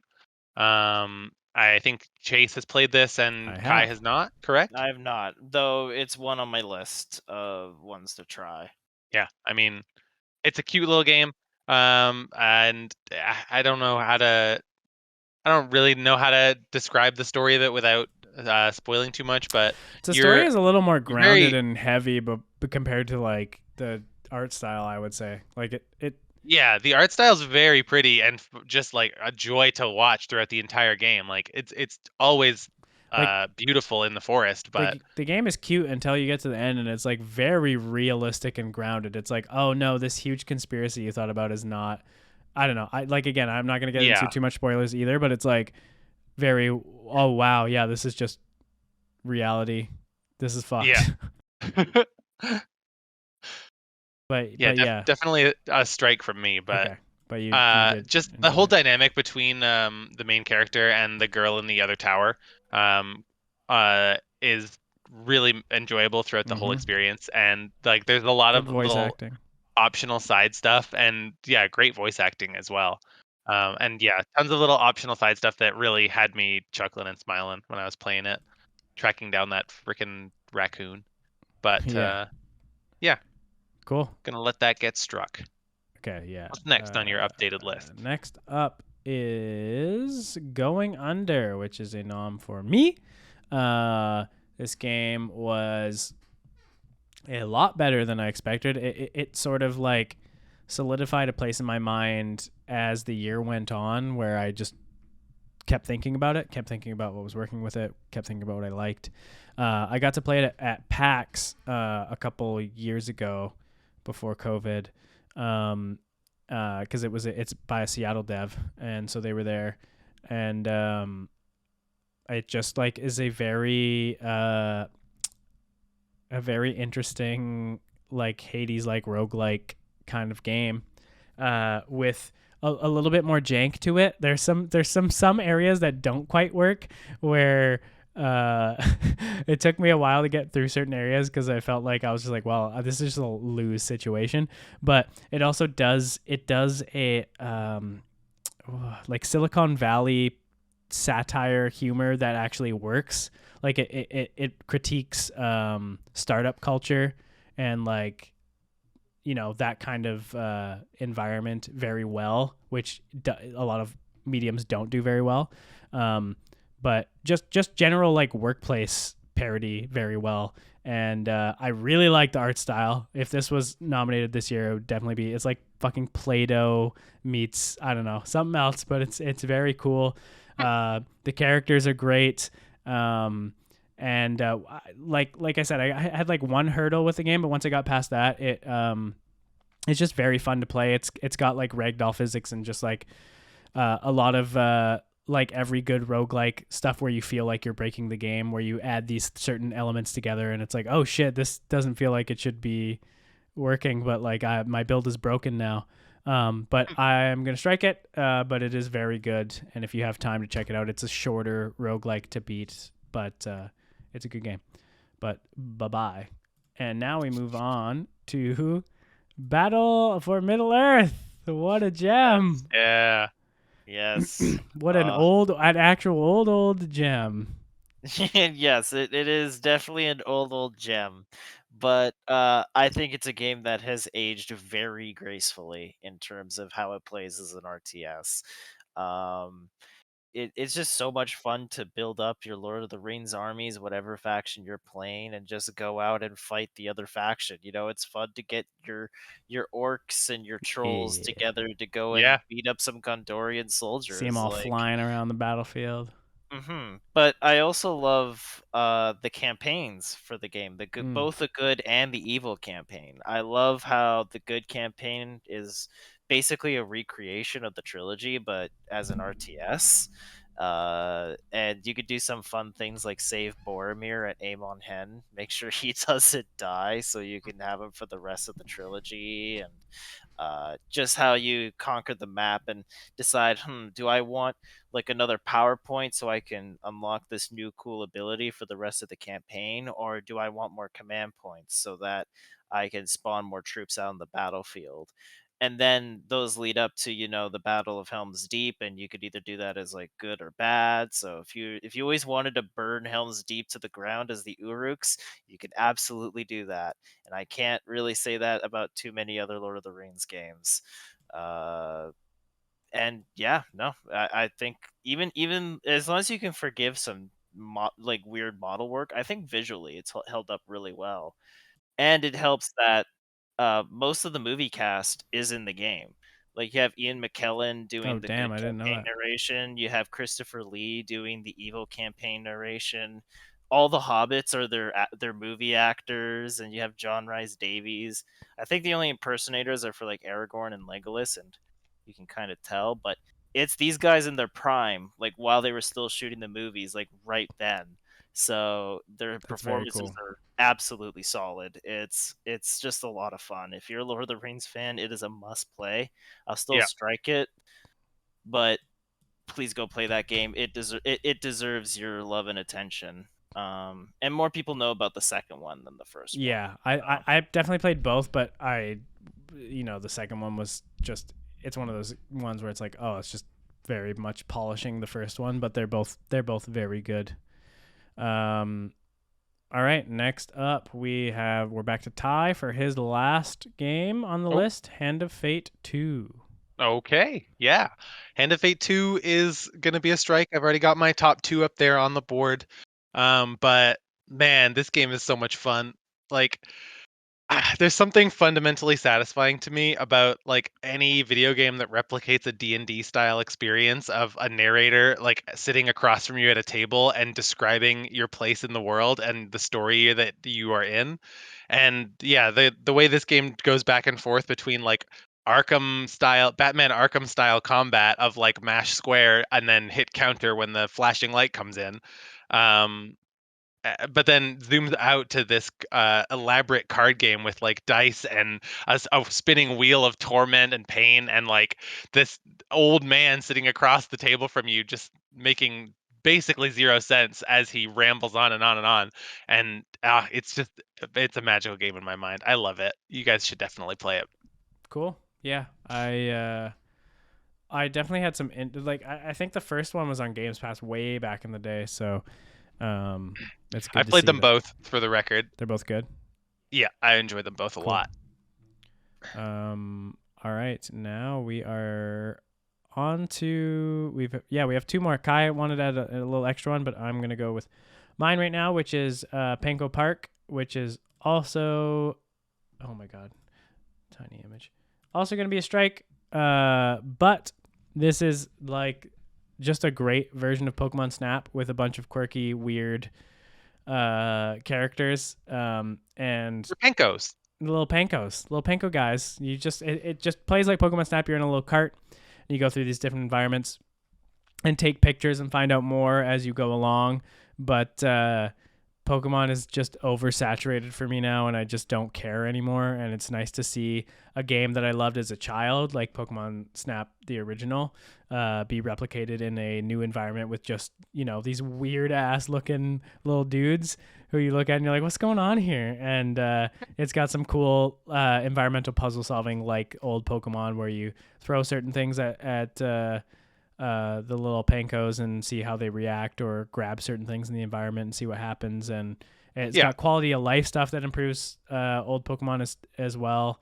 But it was just like the whole time I was just like, and it's nice and short. It took me like 2 to 3 hours to beat. I was just like, this is just a satisfying experience, very fun. And that's all it needed to be. It didn't need to be more than that. But It was very cute and very charming. cute. But yeah, I agree. But it's a strike for me. And then Kai, your last one on the list. little extra guy, which I little extra don't guy. have an image of, but you can just talk about it here, is Yes, Urban 'cause Chaos that doesn't- Riot Response. Yes, that doesn't surprise me, because this is a game that went very underappreciated, like extremely underappreciated. Like the only real solid YouTube content you can find of the game at this point is like G-Man's video that he released the other day. But it was actually developer Rocksteady's first game, creators of the Batman Arkham games, and it's a first-person shooter that released in around 2006 on the PlayStation 2 and the original Xbox. And yeah, its only real crime is the fact it released in 2006, and the title sounds like something you'd find in the bargain bin. But the game itself is phenomenal. Like for me, I would actually have it in my top 3 of the backlog bangers. Backlog bangers I played again this year. I played it a lot as a kid, and I was actually just playing a fuck ton of it today, just before podcast after I finished Before Your Eyes. And yeah, it's still it aged like fine wine in terms of gameplay mechanics. The shooting is really solid. The physics engine is really solid. The fact that you could taser people and either incapacitate them to arrest them, or hold them on with the taser long enough and light them on fire, is amazing. Like, yeah, you're essentially playing a cop who's like part of a super special task force, and there's these like gang of assholes called the Burners wearing hockey masks who've like taken over the city and are just causing chaos. And yeah, you don't play as a voice protagonist, you speak in bullets. That is how you deliver justice in this Just like game, is cops by in the killing. real world. Yeah, just kill everything in your path, no questions asked. And it is amazing. Like, if this game was as popular as it deserved to be, I think its protagonist would be held up as along the likes of like Master Chief and Doom Guy, in terms of just a Damn. fun shooter protagonist to play as, who has like this big reputation in the world and is a really good player surrogate into this world. And it's such a shame that this game didn't get a sequel or a remaster. It's not even backwards compatible on the Xbox Series X for the original Xbox version. And you would think with Rocksteady having like a big pedigree of games now, like that game would have gotten at least some form of treatment. But it's one of those where like I highly recommend you just get it on an emulator, on the PS2 or Xbox emulator, and go give that game a whirl. Um, it's not that long; it's around 5 to 6 hours, and is an immensely replayable game.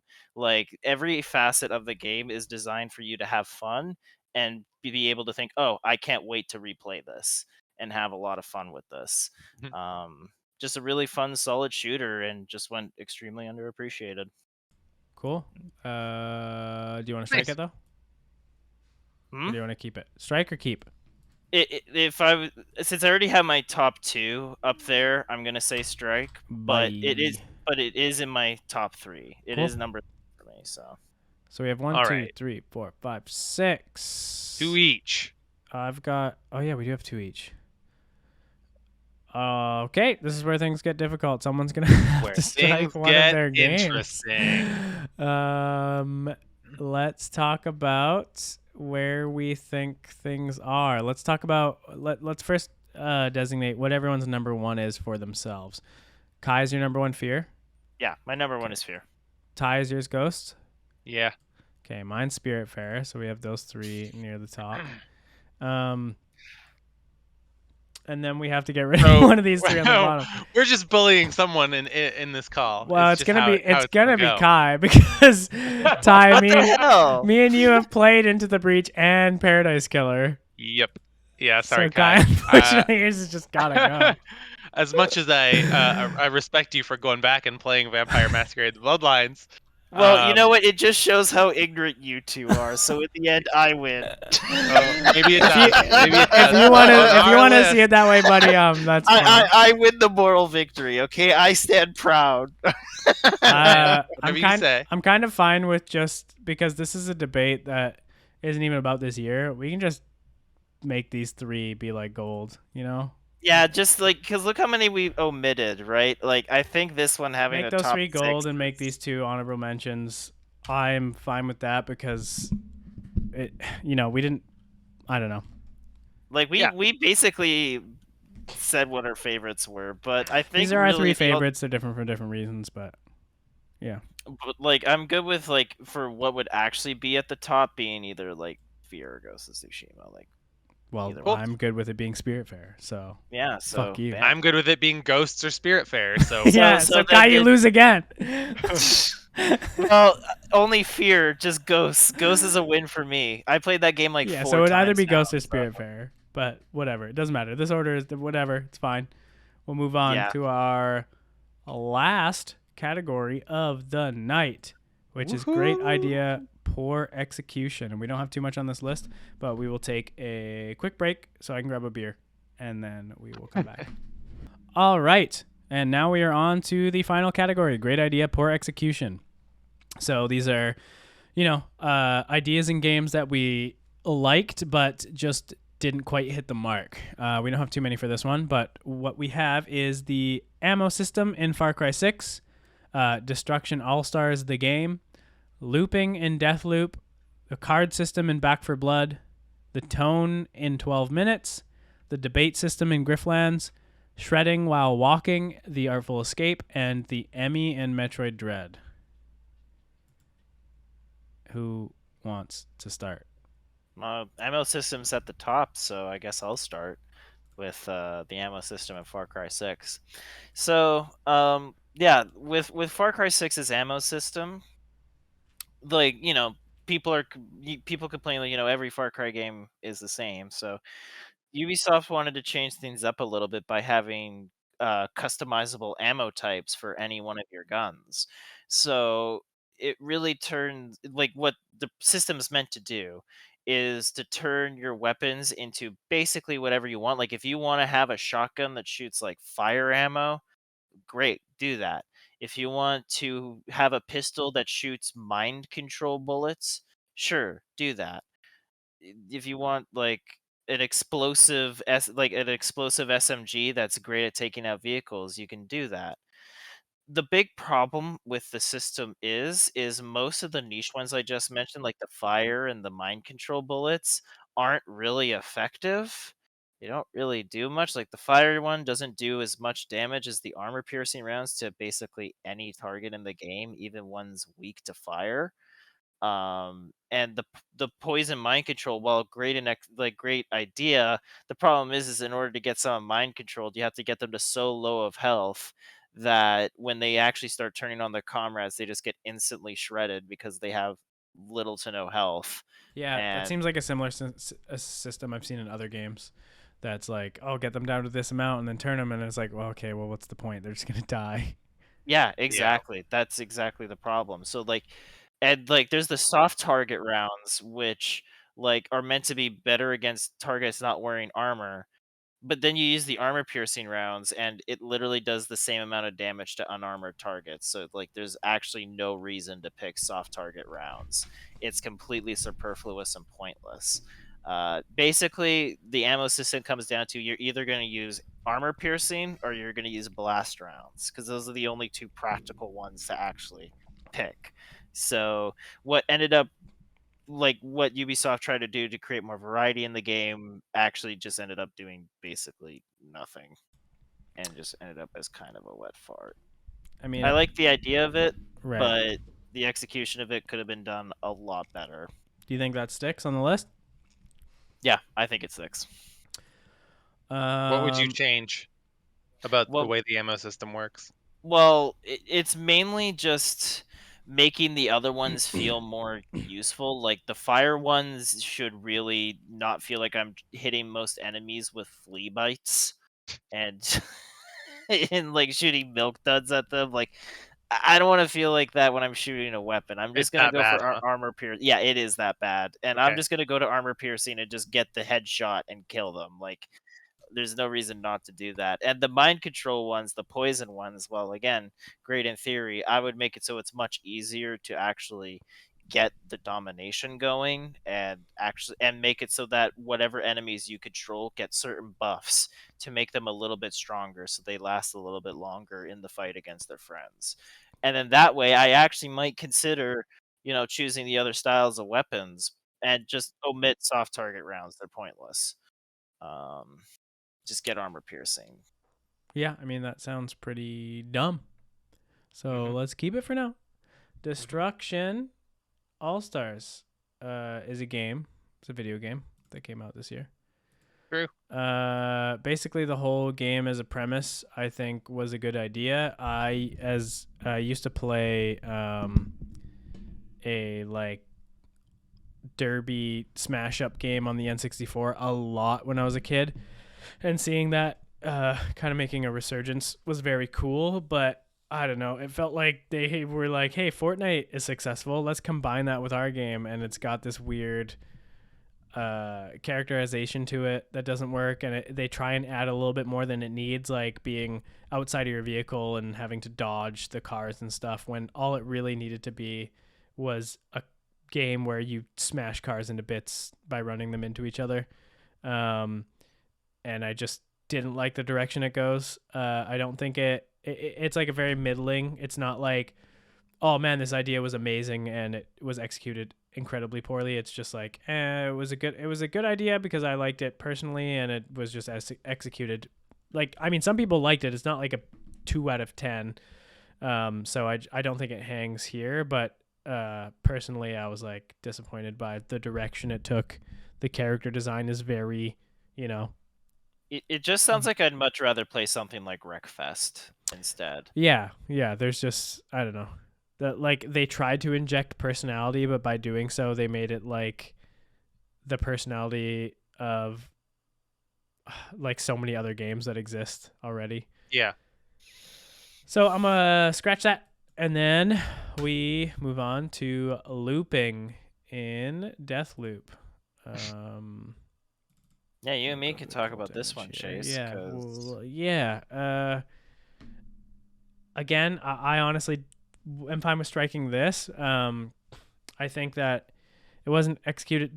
There's some elements to it that work, but in general, it just there was too many missions, and too many missions that were just fetch quests. Where I was like, Yep. okay, I get it. I get that you want me to go back and do this thing, and it wasn't done in a clever enough way for me to care. And I've just, considering the amount of loop-based games that came out this year that I'd seen done doing certain things better, this was just, it wasn't it.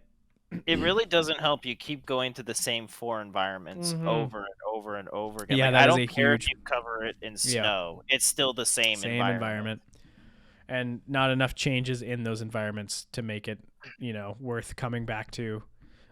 It does make it easy to get to the points you need to quickly, but I don't think 4 was enough environments. I think they should have went with 6 or more than 4. I don't know. Yeah, the same thing as you. By the end of the game, I was like, "Oy vey, I'm doing this again in the same spot." Can I ask a question about this game to you guys? Yes. Because when I heard the concept for this game and heard that it was just split between 4 areas, I was under the hope and also the impression that the game would take an angle of like whatever action or method you choose to use to clear one area alters the other 3. So it's like would kind of create a different path for you based on what order you did things in. Is that No. accurate to the game or not really? No. Like you're kind of on the right path, but you're altering paths in the environment that you're going to. So you basically like make these visionaries end up in the same environment instead of split up, so that you can kill them together. But it doesn't impact what you do in one environment. Does not impact the next environment. Okay. And again, yeah, that would contribute to its disappointment. Is like, man, there just could have been more stuff going on. Yeah, like I think if the core shooting wasn't as good as it was, this game would have been much worse. Yeah, because like the one cool example that I can think of, and I wish the game did much more of this, is in the one area in the morning, where the library is, that Yep. place near where Charlie's game is. Well, in the morning, there's the 2 people there like hitting the wall with a pickaxe and sledgehammer. Right.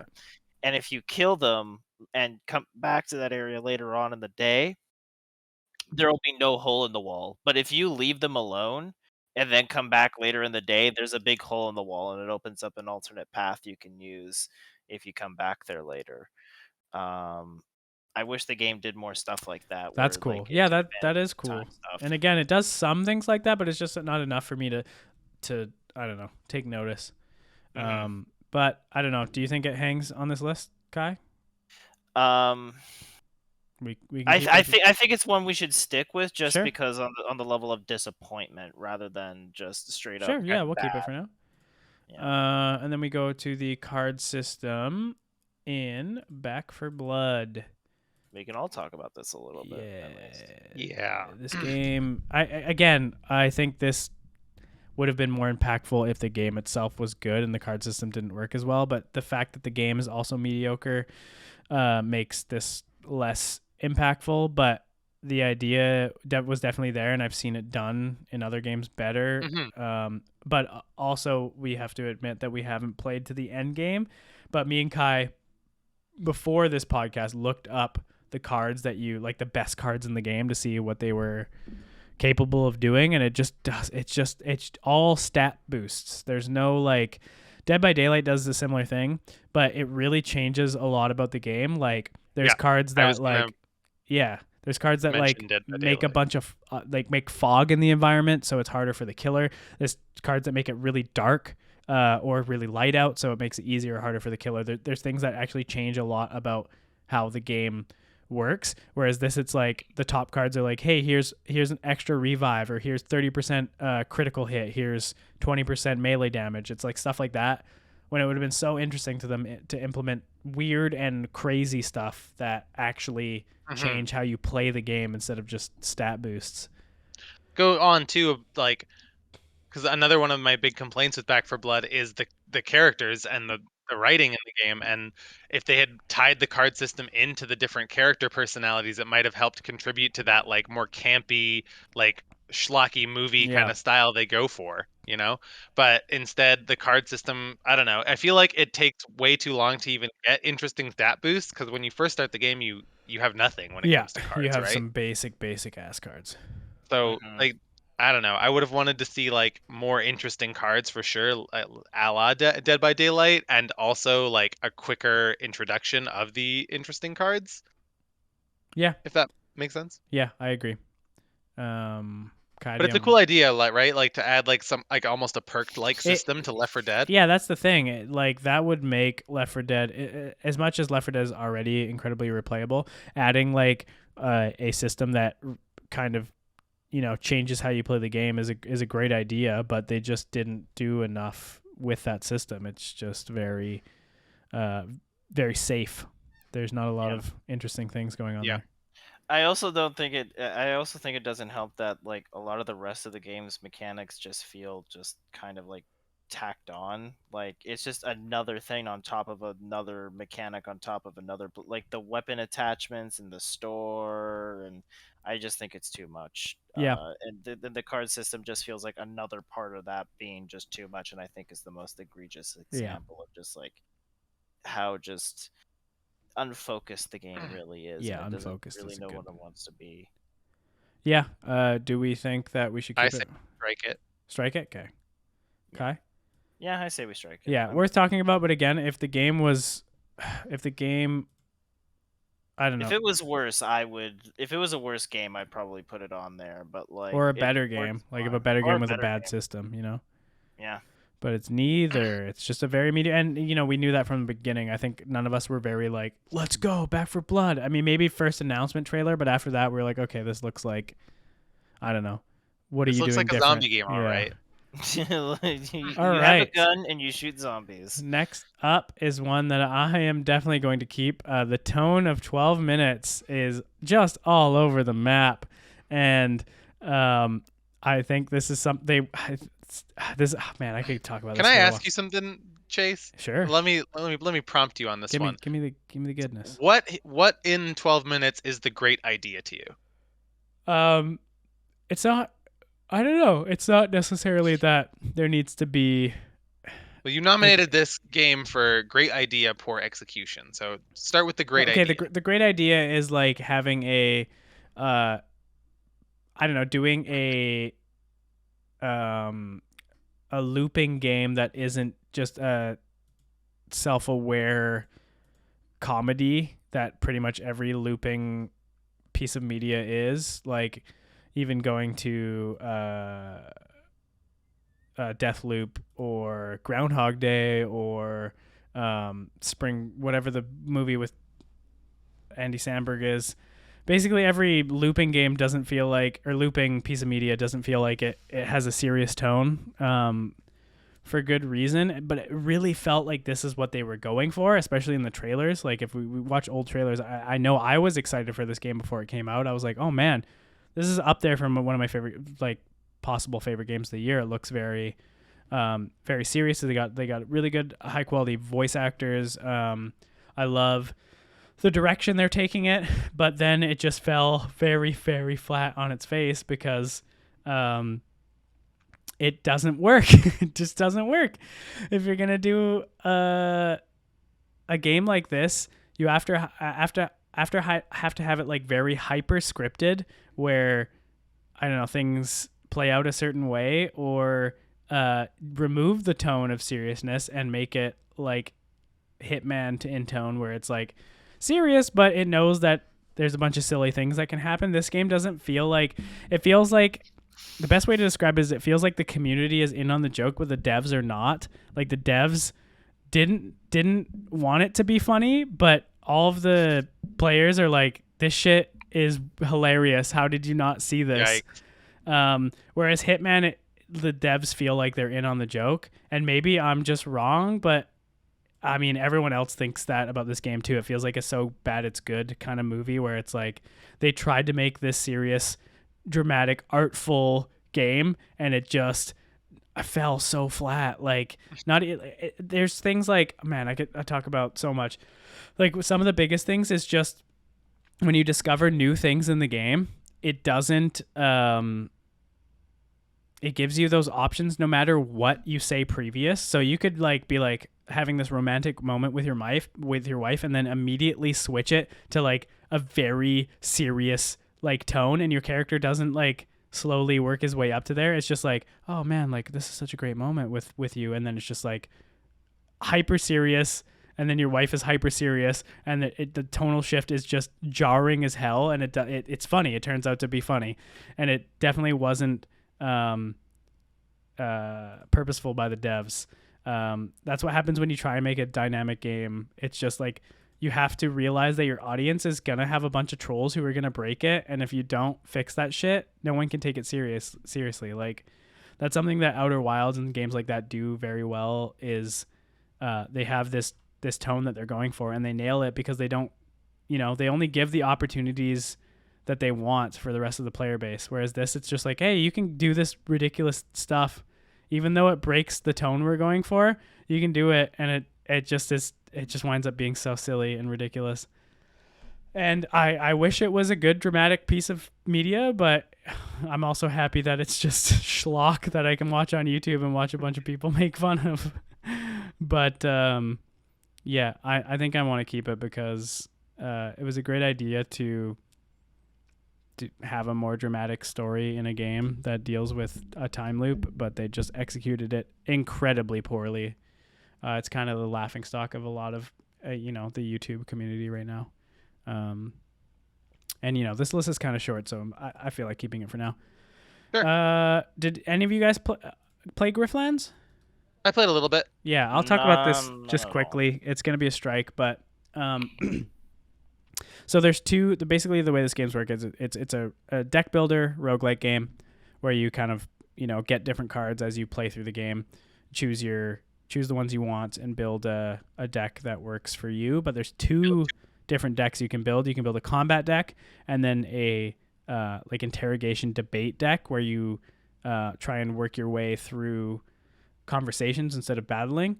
And I thought that was super interesting when I first heard about it, that you could have these two options. One was like, oh, you build your combat deck, or there's risk reward, like which one do you want to build up more. The only thing I don't like about it is it doesn't really feel like debating. It feels like they should have leaned more. It just feels like the same game with different cards. It doesn't feel like they made it's just not different enough. It's just not. It doesn't feel like you're actually debating these people. It feels like you're battling them with words, and it doesn't feel like satisfying. I wish there was more dialogue to go along with the cards, to be like, hey, this is what you're saying, to convince them that you're in the right. It just feels like the same game copied and pasted with a different different flavor text going on.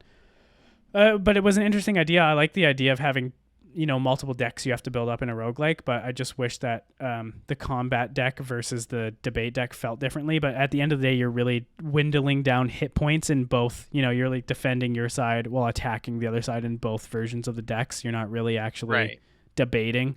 So I wish the cards more reflected that.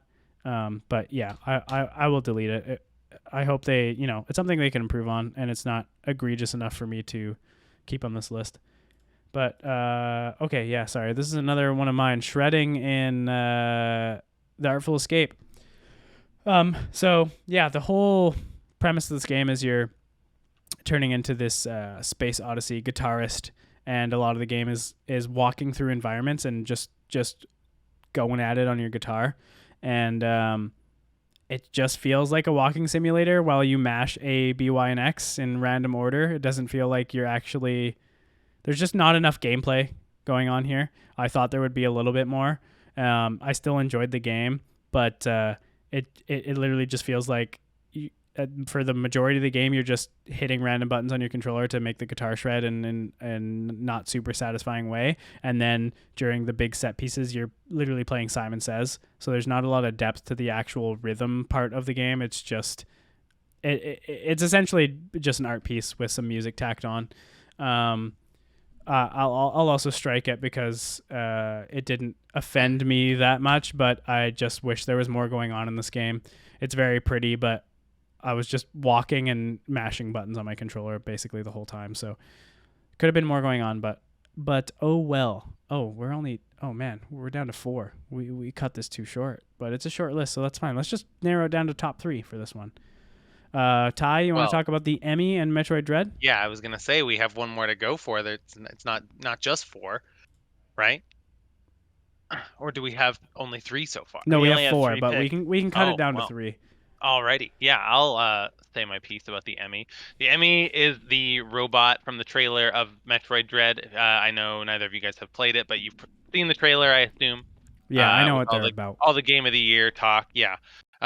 So when I first saw that trailer, Kai, what you mentioned earlier came to my mind too. Is it's the poor man's nemesis or tyrant, yeah. It's just it's really cool to have this idea of a robot chasing Samus around, but then it makes it less interesting to me that there's like multiple of them, and they all had different unique effects, I guess, but they were very forgettable. Like it was like kind of just felt like doing the same boss fight over and over again. But oh, this one can freeze me. Oh, this one has a electric shot. Oh, but it's still the same boss. It just has one. It has this one neat thing it can do. And fighting them over and over again, I don't know. They were supposed to be like terrifying when they showed up, but like that's clearly the angle the game wanted them to take, but they were not that to me. Also, like I was really hoping just in general that this game would be more Metroidvania-y and that there would be more like of a map to explore, and that maybe these robots would like stalk you around the map and be a consistent threat that followed you, but there's nothing really like that here, and it was a bit of a letdown for me. Yeah, they just kind of stick to their environments, right? They just stick to their room that they're in and patrol, and if they don't see you, they don't see you. I think we should keep that one then. Yeah, I mean that's like a major conceit of the game, so I'm fine with keeping that. So yeah, let's get this down to top 3, so we should get rid of 1 here. What do we feel strongly about, given what we've heard from everyone? Probably. I think. Go ahead. Okay. I'll go ahead. If I were to cut either one from the top 5, it would probably be either Looping and Deathloop, or Emmy from Metroid Dread. I'd be fine with either one of those being cut. But I think the ammo system of Far Cry 6 should be in the top 3, and the tone of 12 minutes, from what Chase described, should definitely be in the top 3. The tone of 12 minutes, I agree, definitely belongs in the top 3. For me, it's Looping in Deathloop or ammo system from Far Cry 6 that go. Okay, well, let's get rid of the looping then, because again, there is some areas that it does work, and Kai will talk about that in Best Mechanic. We have that nominated for, so it's not awful. We just wish it was better. I think it would have improved the game. But I think this is I think these 3 are probably a good list here. So what do we think? We think tone 12 minutes number 1, and then what do we think number 2? Well, I would go with the ammo system for Far Cry 6 for number 2, and then Emmy for number 3. The Emmy. I feel like the ammo system from Far Cry 6 to me is like, I guess it's kind of an interesting idea, like to add, like it is interesting to add more customization to the Far Cry formula for sure. Like that's something that it probably needs, but I don't feel like changing your ammo type is really ever going to be that interesting of a decision. Whether my bullets are explodey, fire, electricy, poisony, or what have you, like in most games, it's not really. Like I've seen it in other FPSs before, and it's like, I don't know, I've never really seen ammo type be that interesting of a change, you know? Yeah, I mean, if I have to put in my 2 cents, I'm going to have to go do. with Ty here. I think that these 3 are all good, but I think that the Emmy and Metroid Dread contribute a lot more to the overall game. Just from what I've heard. Obviously, I haven't played either of these games, so this is just, our opinions are based on imperfect information. But for what I have, the Emmy seems more impactful. If they don't work, that's like it was presented in all the trailers for Metroid Dread. So I would give that the nudge for number 2, but I think overall this is a strong top 3. That also sounds annoying, Kai, dealing with a full system of ammo that just basically do the same thing. Yeah. But are you guys happy with those options? Yeah, I'm good with that. Okay, so for our final category, great idea, poor execution, we have the tone of 12 minutes as number 1. We have the Emmy in Metroid Dread as number 2, and we have the ammo system in Far Cry 6 as number 3. No honorable mentions for this one. They don't deserve it. It's whatever. Those would be dishonorable mentions. Yeah, dishonorable mentions. I hate leaving this part 1 on such a sour note. I honestly wish we had found a more upbeat award category to go after. No, I actually kind of liked it. It changed it up a bit. Yeah, we did talk about all the things we liked before then. But coming up in part 2, we are going to cover best moment, best mechanic, most unique, and best song. So look forward to that. And game of the year. We'll see if we get to that in part 2. Hopefully we do. But those are the categories we'll be covering. Thank you everyone for joining in. And we'd love to hear what you would like to add in the comments. And appreciate our attending our first Game Awards debate. I think it went pretty well. Not a lot of I think the more heavy stuff will come for best moment, where we get a little bit more passionate, and game of the year obviously, but luckily we're all kind of on the same page, realistically for these categories. We all gravitated towards at least a few similar games.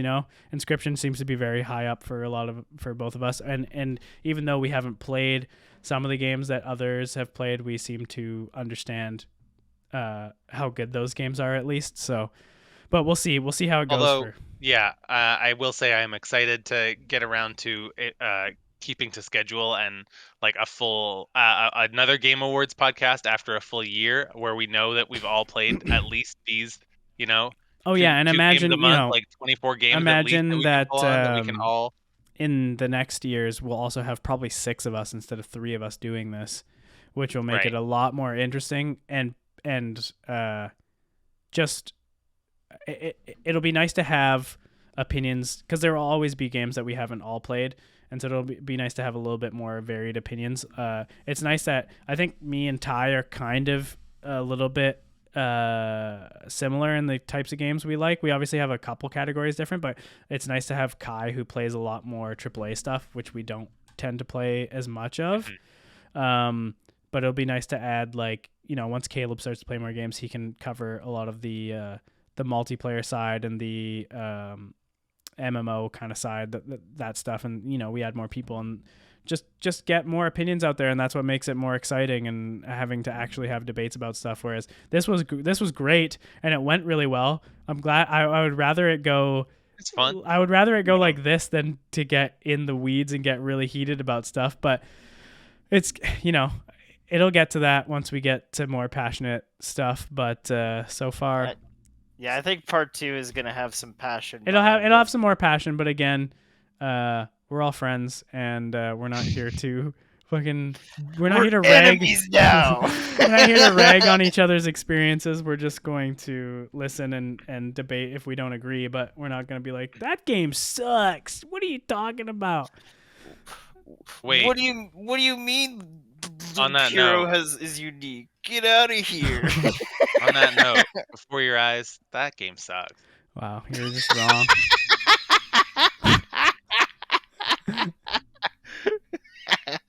But it's stuff like that where we can just objectively agree Ty is wrong and then just move on. Yeah, no, yeah. Ty, if you were actually serious about